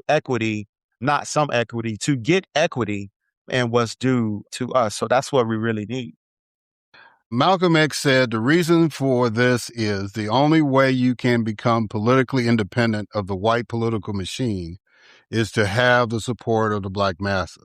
The only way you can get the support of the black masses is to say how they think and how they feel. And when you begin to speak to the black masses and how they feel and think, then the whites call you a racist because you have to talk in the context of the intense degree of dissatisfaction that exists in the Negro community. Whites do not want to hear this. Are we still at that point, or do you think there's been some movement in that? Oh no, we're still at that point. You see that with how black political leaders are picked, the so-called leaders, we can, the leadership today, they say certain things, certain crumbs, but at the end of the day, not really talking about how do we lift ourselves collectively from the point that we're at now. So for example, in talking about education, in the book, I talk about how we as African Americans, our children have lagged in education and actually in some respects decreased when you talk about some of the math results and the reading results of 8th graders and 4th graders from 1992 to 2024. You don't hear any of our leaders talking about that, and the resources that are needed to really get that moving. And with AI now, I'm really concerned myself of what's that about. But getting back to the question, the point, and then talking about the economics, you look at the black unemployment, black female unemployment, 7.1% in December, black male unemployment, 7.5% in December, white female unemployment, 3.4%, black male unemployment. White female unemployment rate, 3.4%, white male unemployment rate, 3.6%, black wealth, 352,000, white wealth, 1.5 million. You don't hear black leaders talking about that because again, if Black leaders, especially elected officials, talk about it, then that's going to really disturb, you know, whites, because they don't assume that we really care about that stuff, you know. But obviously we do, and obviously the Black masses do. But as Malcolm X said, when you as a leader, a so-called leader, start talking about this stuff, then you kind of spook them, and then they get you out the paint. And so then therefore, and Black people know that, Black leaders know this, so which is why they don't speak on these things. So so just as Malcolm X said that in the 60s, it still applies in 2026. Yeah, your book really kind of hit home with me because I was one of those Black elected officials, right?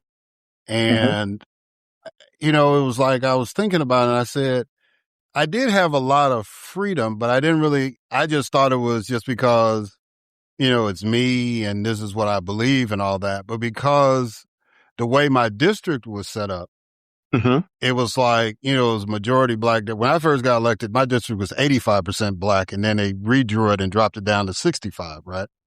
Mm, But it still was a majority Black district. right. And we did that strategically to try to get more Democrats in, as opposed to, because when you had it at 85%, that created these super white districts in the South, because it was Mississippi, Right. they flipped Republican. So, Right. but, in reading the book, it was just kind of like an analysis of those of us that were elected in districts, compared to, like, say, Byron Donalds, who's in a district that's majority white. Right. And he's in there. So his agenda is totally different from mine. Right. But then it came down to the part about pushing the issue. And so my thing was, I would push the issue. I would introduce like 150 bills a year. And Right. I would push the issue, but I wouldn't get any traction on it. Right. Right. And then if something happened, I could slide that in. Okay. Cool. Right. You know what I'm saying? They wanted to change one year. They wanted to change the rates of how much people had to pay once they got out of jail. Right. Mm-hmm. You had to pay a fee, to your probation officer. So I have been pushing legislation to give people like a 2-month extension on their first payment. So Right. that bill never got anywhere. So once they brought the bill up to raise the money, I was able to stick that in as an amendment. Right. Right. And, Right. and that helps Black people, but it's not systematic changing for Black people. Change. It's Right. improving Black people within the system. And Right. Right. so when I was reading the book, I was like I said, yep, that's kind of like where we are. And that was the challenge. You know what I'm saying? Right. Right. Right. Right. And this next question kind of goes along with that. In describing Atlanta, you said a community where only a rare few Black people attain wealth is not Black success. It's not, because those few people have been chosen by the system, as one of those things. It's kind of like how certain people describe Asians as the model minority, right? See, they come over here, you can do it, so why can't you do it? So it's kind of the same thing when you have those few Black individuals who have wealth, and whites allow them to have their wealth, and that's fine, but the great majority of the Black people in the vicinity, especially in Atlanta, are poor, are in, and are struggling to make ends meet. And so again, just because a few celebrities and ball players and whatnot have money and they flaunt their money, a lot of them aren't, they have a lot of money, but they have a lot of debt too, so, so the system designs it to where, they're displayed, but at the end of the day, overall, our people are still suffering, and it's not success. Success is measured when all of us collectively have equity in the system to where we have a legitimate chance, a legitimate shot to defeat our condition. And so And me saying that in that book, I really, and it's not even just Atlanta, it's any major city center around the United States, you know, where, you know, people kind of, oh yeah, this black person is rich and that black person is rich. But the black person down the street can barely afford to get bread. And so that's one of the things where we as African Americans, we've been conditioned over the years, you know, to just focus on the celebrity. It's celebrity worship. Just focus on the wealthiest in our community, but not our own condition for those of us who don't have the wealth and don't have the opportunity to obtain the wealth. And nevertheless, you know, the system extracts whatever it needs from us in order to keep going and keeping us oppressed. Yeah. And you know, it's hard for people to put it in context a lot of times, but you know, you spelled it out in the book, and I've said it on the shows that, you know, Atlanta has had black leadership since 1974. Yeah. And Maynard Jackson's Mm-hmm. main reason, and he was kind of the blueprint for every black mayor after him. It was like, okay, he came in and he got black people money off these government contracts, and he built his black middle class and upper class. And it's like, that's what we need to do, right? Right. Michael White did the same thing in Cleveland. It's like, that's why all the stadiums, you know, are set up the way they are downtown, because that was his vision, and he got black folks, you know, to make money off of that, even to this day, businesses and stuff around there. But Marion Barry too. Exactly. But it's like, but Atlanta has the largest wealth gap of any city in the United States. Yes. And black folks are in charge. And so, you know, that, again, that's one of those, like, what are we really doing? And how much power do we really have if the goal of black politics was to increase and strengthen black economics? You know, the measuring stick is like, I don't think we've achieved that, you know, and that's a hard pill to swallow for those of us who actually have been elected. It's like, damn, I didn't do enough. You know what I'm saying? Well, I think the thing is that, you know, when you're in it, it's really kind of hard to take a step back and evaluate. And one of the things I argue in the book is that we really have to spend more time as a community, you know, really focusing on the nuts and bolts of how do we get control of these institutions. Like, for example, you know, here in Orlando, you know, they have certain sections where Asians have their own centers, and they have the bank there. They have the shopping center. They have the clothing center. They have the, you know, all in one stop shop. But the main piece of that is the bank, right?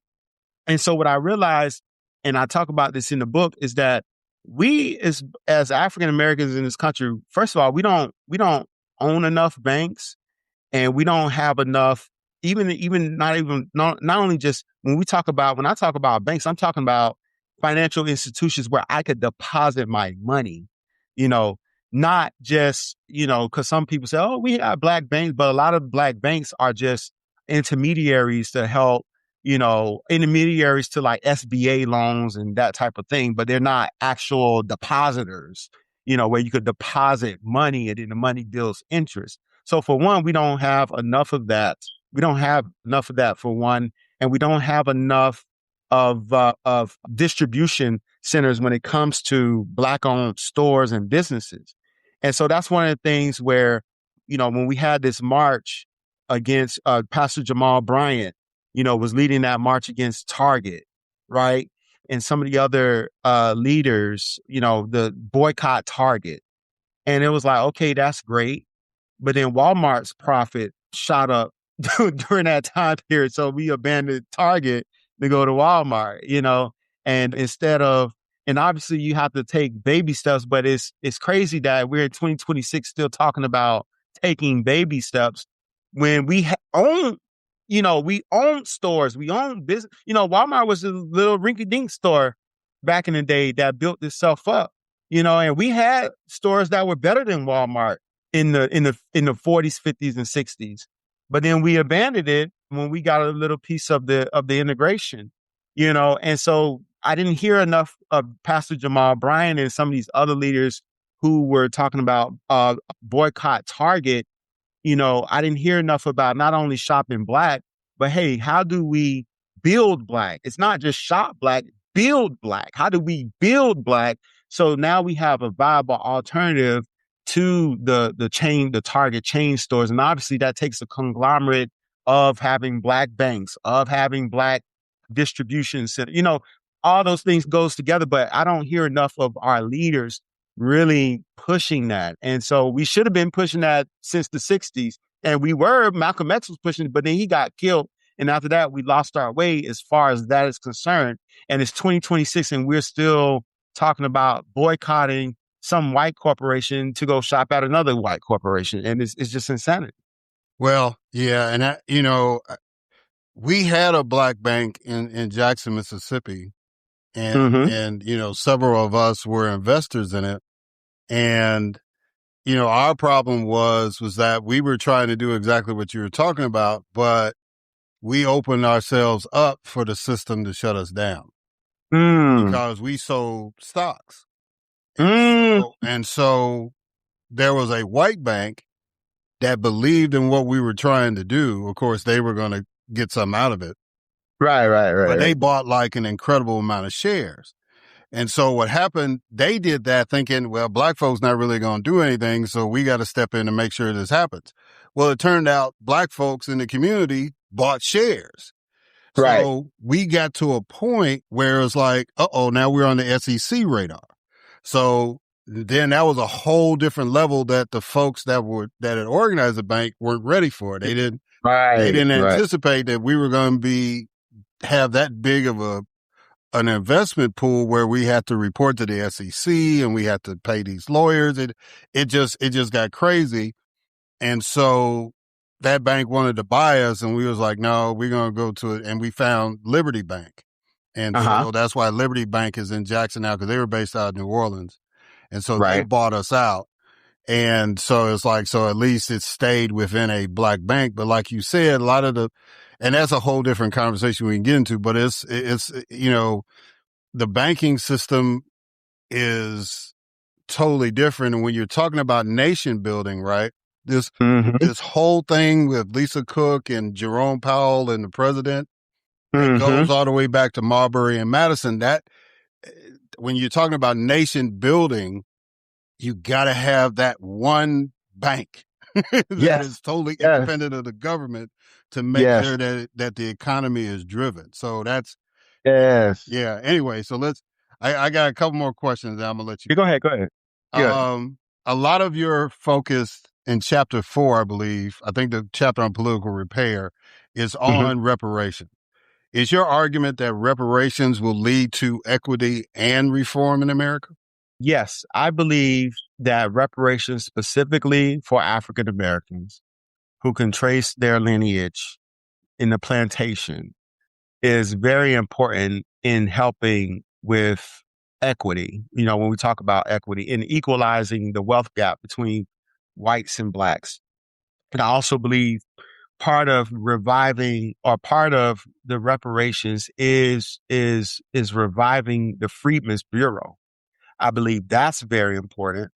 And then the other piece to it is, we got to have some real, like you just alluded to, you just talked about, we have to have Black banks who understand the banking system and understand it at a very high level to help shepherd reparations specifically for African Americans. I believe that's where, and it's not just about reparations, but I believe that is the base of any type of political and legal argument when it comes to African Americans in this country, because we're a unique minority in the sense that, we were forced over here. We didn't willingly immigrate to this country. Every other group willingly immigrated to this country, except the African American. So that is why reparations is in itself is unique. And I believe because even you look at people like Ann Coulter, you know, some of these people starting to come around and believe in reparations, but although they believe in it more so, not believe in it, but more open to it, more so because it's one of those things where it's like, okay, let's just pay them off and get it over with. And now we never have to hear about racism again. I believe it's from that perspective, which, you're always going to have racism. But at the same time, I believe that, reparations, whether we're talking about cash or whether we're talking about land, it has to be either cash or land. I don't want to hear about college scholarships and any of those type of ancillary type of things. It has to be cash or land. And I believe that if that is to occur, then now, if the leadership is right, if the leadership is there really understanding, I believe that will really go a long way in equalizing, as far as equalizing the wealth gap between whites and blacks. So, yeah, excuse me. I like the fact that you brought up the Freedmen Bureau, because a lot of our folks don't know that history, that there actually was a government agency set up for newly freed slaves. mm-hmm. And it got basically dismantled because it was in the Department of War, right? Yes. Which is another reason why I don't like the Secretary of War. That brings up too many bad memories. But Right. what we call the Department of Defense now, that's where the Freedmen's Bureau was in. So if they cut the defense budget, then they cut the budget for the bureau. And I'd say if you're going to establish something like that, then it has to be a standalone agency. And yes, with its own appropriation, and their sole purpose is to deal with, and take care of us. Right. Don't stick us in the Department of Interior like you've done with the Native Americans and all that. Right. Basically, it has to be created by Congress. It can't be created under the executive of the president, which is what the Department of Defense is under the direction of the president. It has to be created by Congress that's in statutory, and the budget is allocated to that separate agency. And then I think once that is established, now we're gaining some, it doesn't necessarily have to be called the Freedmen's Bureau, but in the same vein of it, now we can start getting some traction as far as reparations is concerned. Yeah. You also make the argument that a black nationalist party could be successful in this era of Trump. Mm-hmm. Why do you think that? I believe it could be successful because we have so many ways now to get information to people, and even before that, I mean, you look at what Ross Perot did in the 92 election, right? And so now coming back to here, I think a lot of people on both sides of the aisle, frankly, are getting tired of the party politics. And I think specifically African Americans are getting tired of being placated by the Democratic Party as far as on a national level, as far as our issues. Every other issue now is at the forefront and not the issues of African Americans. And the problems of African Americans, in my opinion, and from research and study, has amplified over the years because of the treatment. You saw how Joe Biden, you saw what he said. He said that was it the NAACP conference and one of those black leader conferences or whatever. He said you're going to have to play nice with the Latinos. He said that. So him saying that basically, he was speaking as the head of the party, and it's obviously a culmination of what type of talks they've had internally in the party, and it just was something on the forefront of his mind.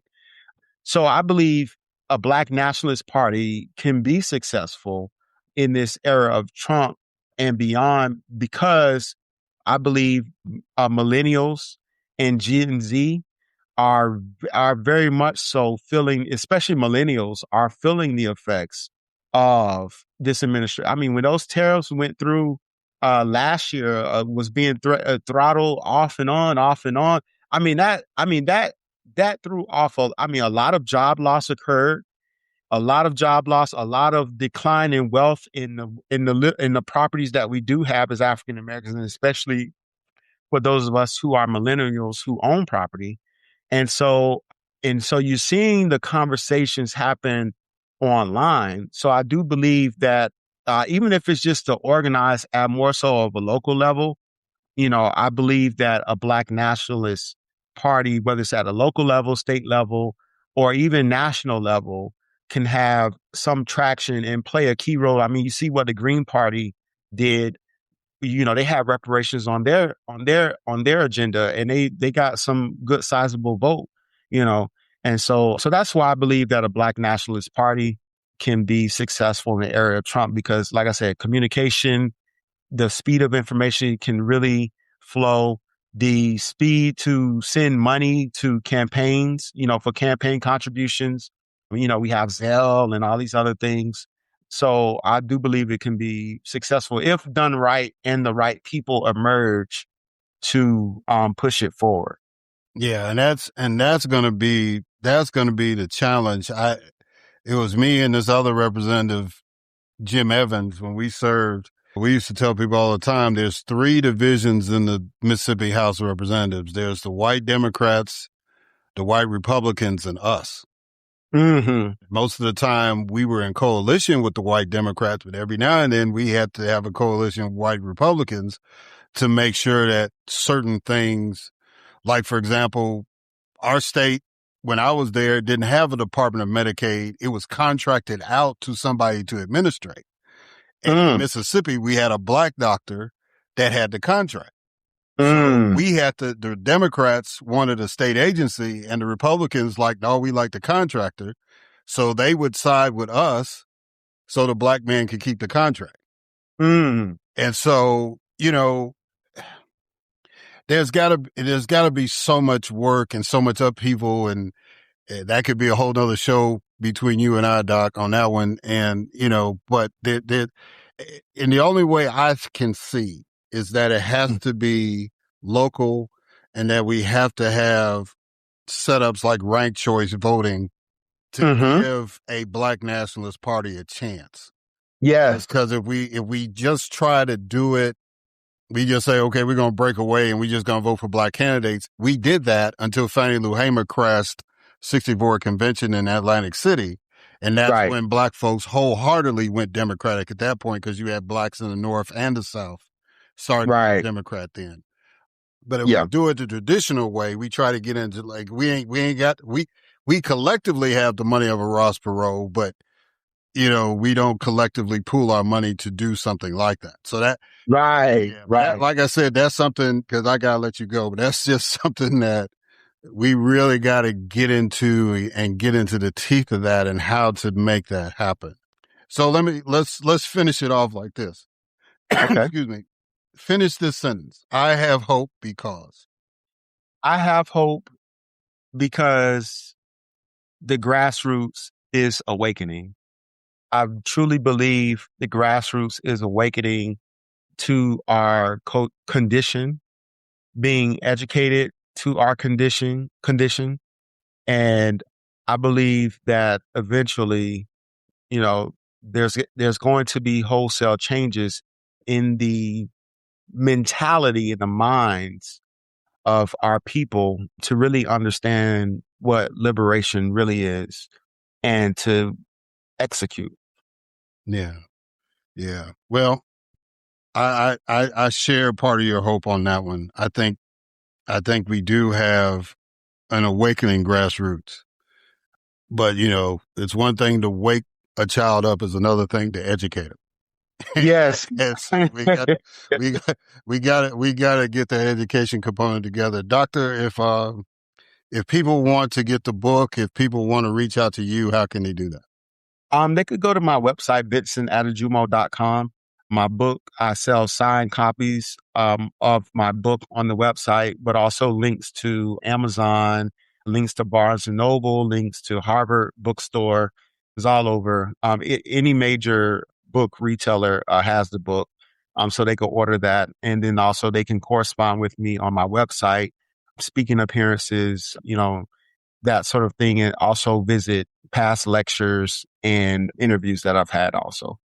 All right. Well, Dr. Vincent Edward Oluwole Adejumo, thank you Yes, so sir. much, brother, for coming on the show. I greatly appreciate it. Thank you, sir. I greatly appreciate it as well. All right, guys, and we're going to catch y'all on the other side.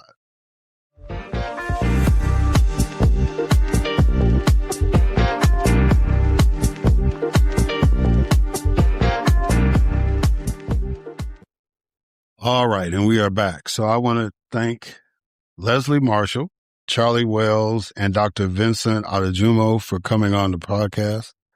You know, I'm really, really fortunate to be able to get people to spend time on this podcast. Most of y'all, when you see people like that, you know, they get 5 minutes, 10 minutes, whatever. And so to be able just to spend a half hour with these people at the minimum to talk about whatever they're doing, or, you know, if they've written a book or whatever the case may be, is really a blessing for me to be able to do that. And I hope that you look at it as a blessing for you all as listeners. So I just want to thank them. You know, Leslie and this other lady, Jessica Tarloff, are basically our voices of reason on Fox. Charlie is an incredible writer with Bloomberg, and his book is very, very compelling. He calls it a defense of millennials. I just look at it as somebody chronicling the journey. You know, he's a millennial himself, and the stories that he uses to craft a book are incredible. And then Dr. Vincent Adejumo, very, very intelligent, very, very personable, very progressive minded brother. And most definitely, you know, every guest has an open invitation to come back. And so, you know, I try to make that clear either during the interview or even afterwards. But I don't think I've ever had a guest where I don't want them to come back. It doesn't matter, even, you know, regardless of what their political position is and all that. So for those, especially those who were like the very first people to dip their toe in the water, you know, if you want to come back and come on, y'all are more than welcome to do that. But I greatly appreciate these guests, and I hope that you appreciated those interviews. So, you know, so much happens in a span of a week in this Trump administration. It's kind of hard to just hone in on one thing. And then after I do my commentary, I was like, oh man, I should have talked about that, you know, but it just is what it is. And there's so many of us doing these podcasts that if I don't address it, somebody else will, you know, cause you got a lot of people focusing in on, you know, President Trump's mental acuity or his vindictiveness. And, you know, we still got the situation in Minnesota, which has only gotten worse, right? You would think that after something of that magnitude would happen, that things would scale back a little bit. But this is why we made the comparisons to Bull Connor and others back in the 60s. You know, the folks in Albany, Georgia, and all these other places, St. Augustine, Florida, where they wanted to double down on the racism after Dr. King or whoever would show up. You know, they sent more people. They're even trying to get some folks from Alaska, since they saw these videos of ICE agents falling down in the ice and the snow. They've actually recruited a military unit from Alaska to come down to assist, since they're trained in cold weather warfare.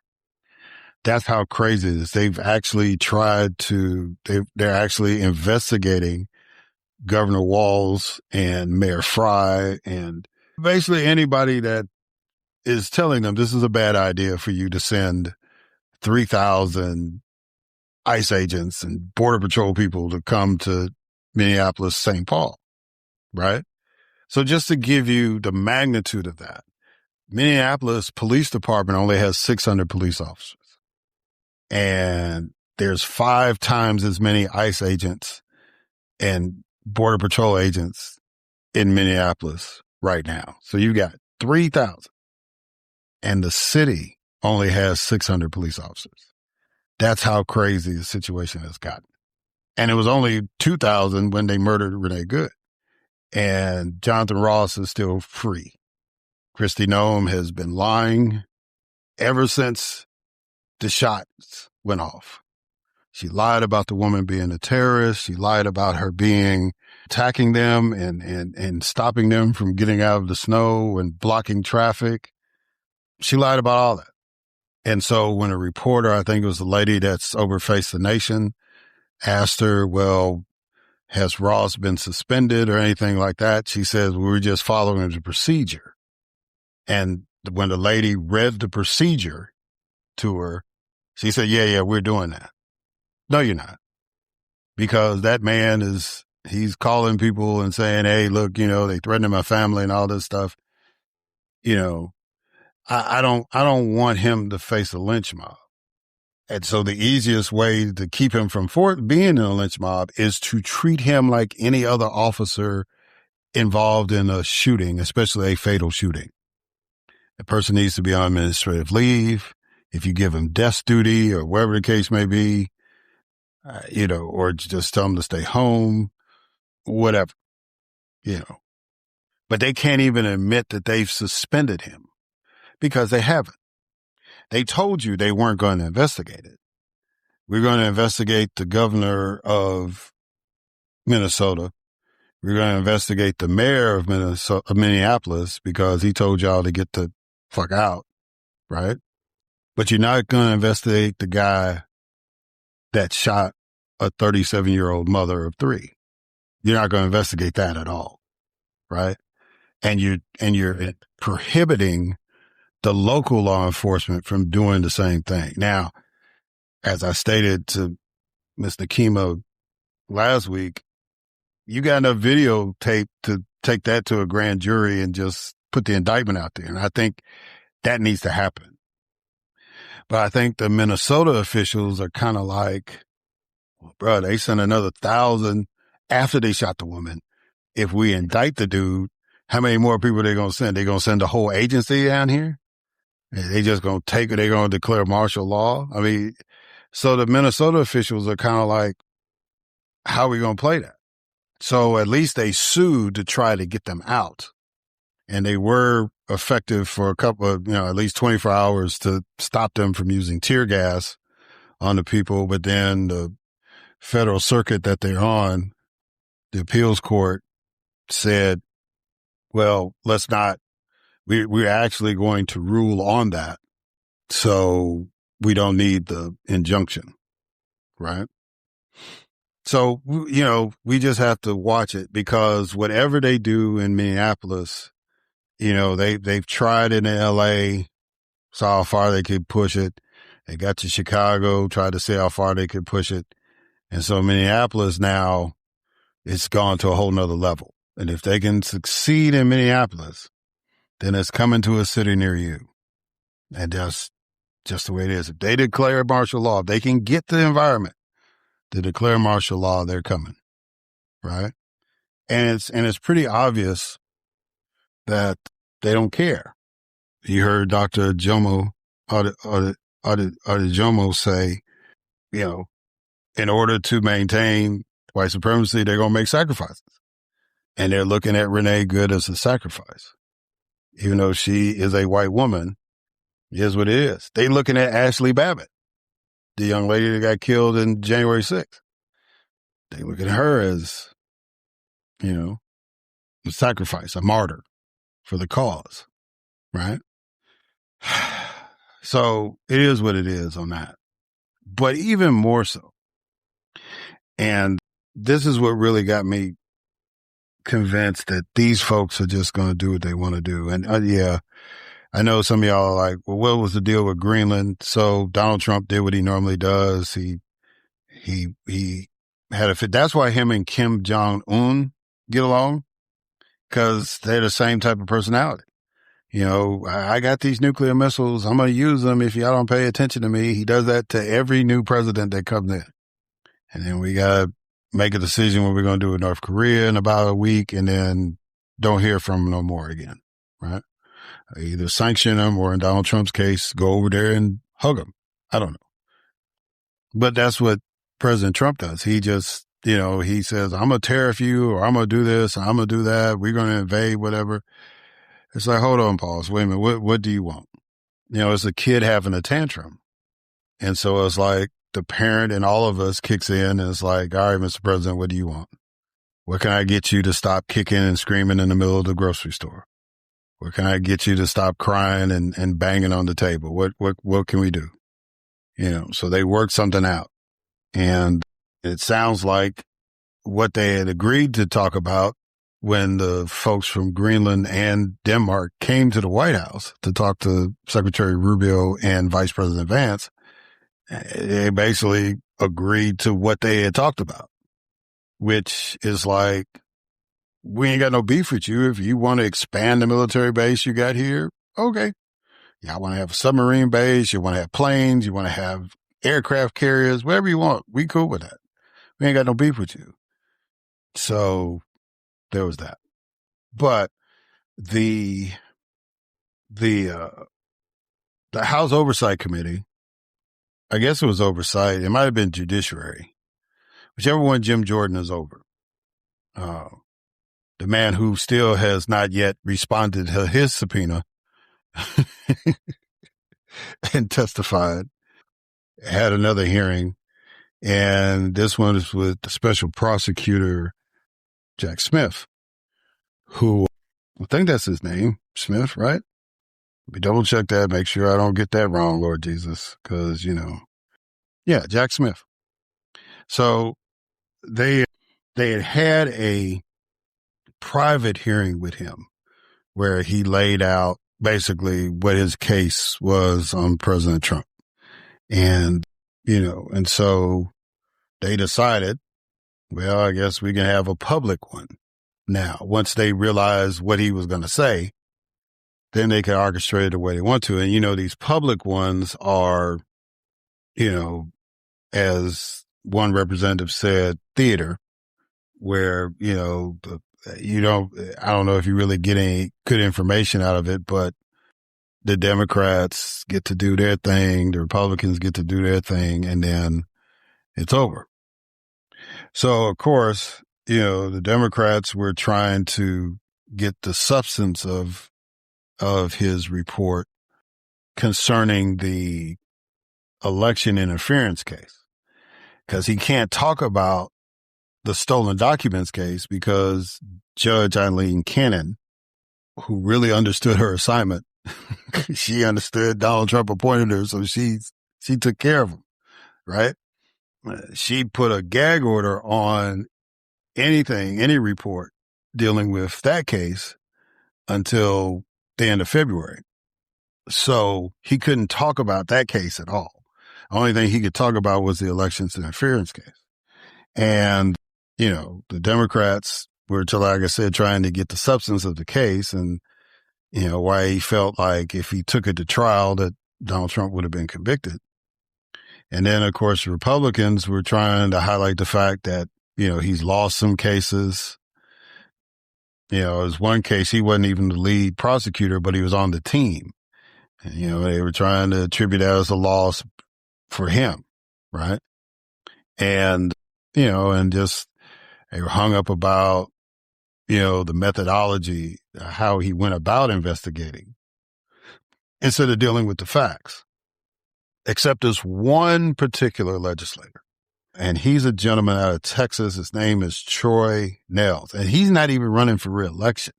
I don't know what he's going to run for next, but he's not going to run for re-election.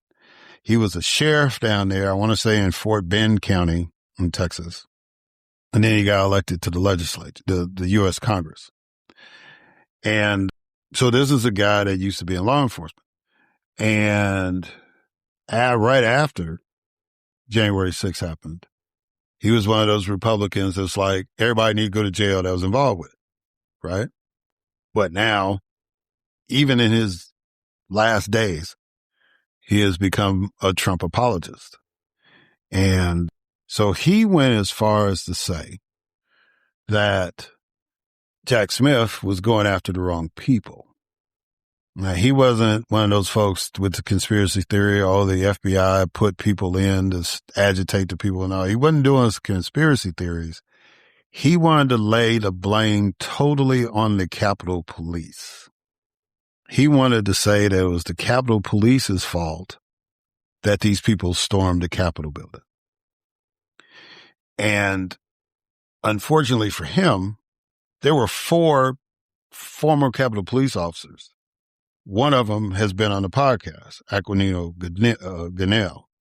And Sergeant Ganell, he was there, Mike Fanone and Harry Dunn. And there was another one there too. I couldn't remember who he was. But it was 4 of them. And he said that in front of them. And Mr. Fanone, who, I think it was up to him. If, when they have this big UFC thing at the White House, he would volunteer to take on anybody in the administration, including the president, right? He basically said that was bullshit. And when Nels addressed that, he gave him the finger. And of course, it's like, well, that's inappropriate. No, what's inappropriate is that you have no soul, Congressman Nels. You have no soul. You are a guy that was in law for the last person to throw officers doing their job correctly, right, is another law enforcement, especially somebody that was in a leadership position in law enforcement. Now, you want to blame these guys, but you ain't said nothing about Mr. Ross shooting Renee Good in the face, other than whatever the talking point is. Oh, she was a terrorist. She was an agitator. You'll defend that guy, but you're not going to defend the people that saved your life, right? Because you were in Congress. You were there. You were in the building. These guys protected you. And then you had the audacity in front of the special prosecutor who was trying to put the people in jail who were responsible for that. You had the nerve to tell him that he was going after the wrong people, that you should have been after the Capitol Police. These are the people that have to be, and I'm glad he's not running for re-election. And I hope that if he runs for dog catcher or school board or whatever in the future, that he's never elected to anything again, right? Because these are the people that have made our situation untenable.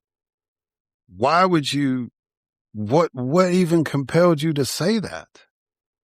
In this moment, when the Department of Justice is not even investigating a fatal shooting, a use of force action in law enforcement terms. They're not even investigating that, but you want to blame the people who saved your life for the insurrection. That's the illogic that's out there. And the only way that we can get rid of that is that we got to vote these people out. There's some people say, well, there's got to be a good Republican somewhere. Well, until you find them, get these out. They got to go. All of them. All of them. Because all of them, to get to the point where they are right this minute, have kissed that ring, have said that Donald Trump is this or Donald Trump is that, whether it's been on a campaign stump or on TV or wherever. They've acquiesced to it because they've wanted that blessed Trump endorsement.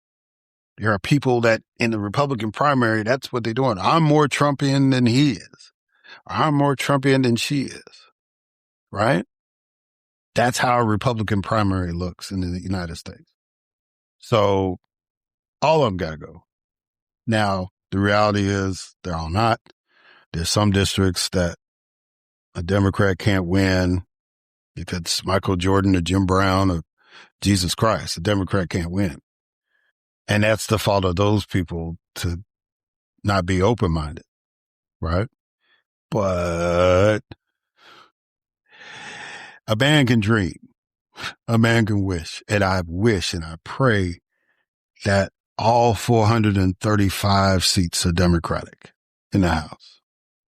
All 100 seats in the Senate are Democratic.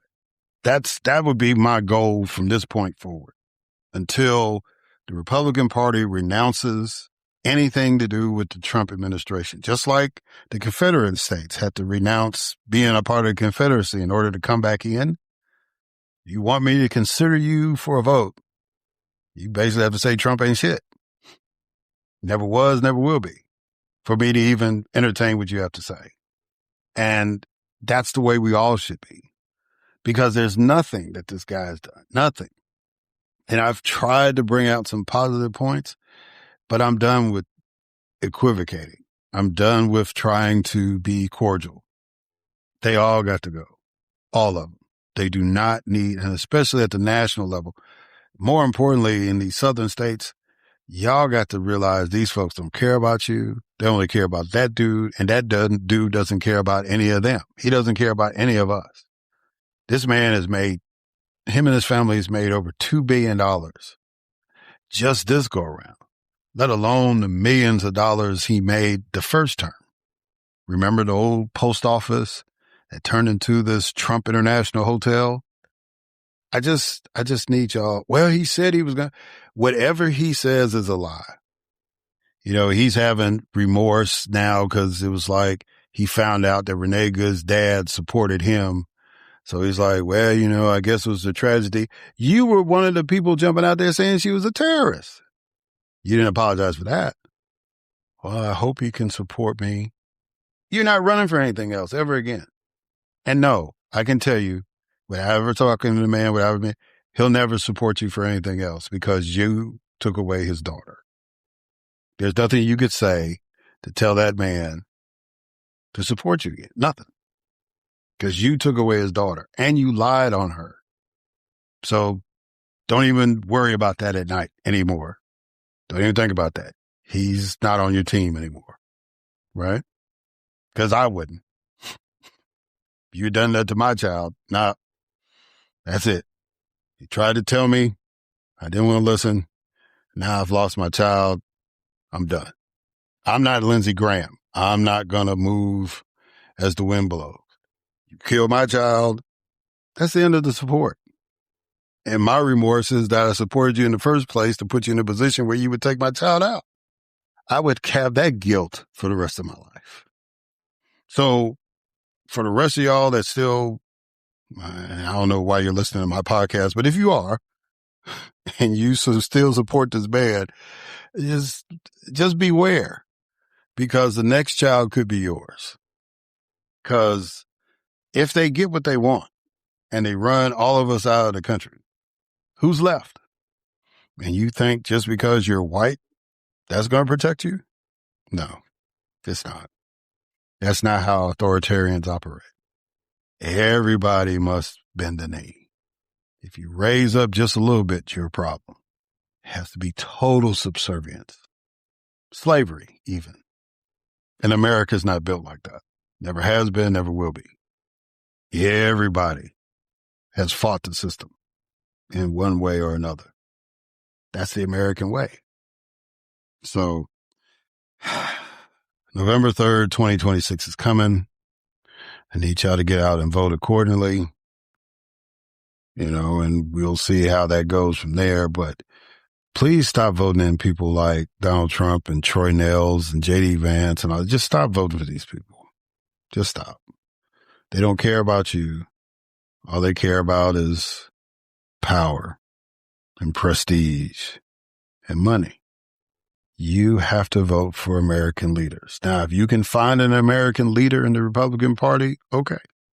Has to be somebody new, because the ones up there, I mean, we got people that were questioning a prosecutor who have a criminal record. Dan Issa, you got pardoned. You're not innocent. You got pardoned. I'm just saying. Let's do better, y'all. Let's fight for the nation that we want. This is the 250th anniversary of us declaring our independence from an empire. Let's not keep supporting a new one. Thank y'all for listening. Until next time.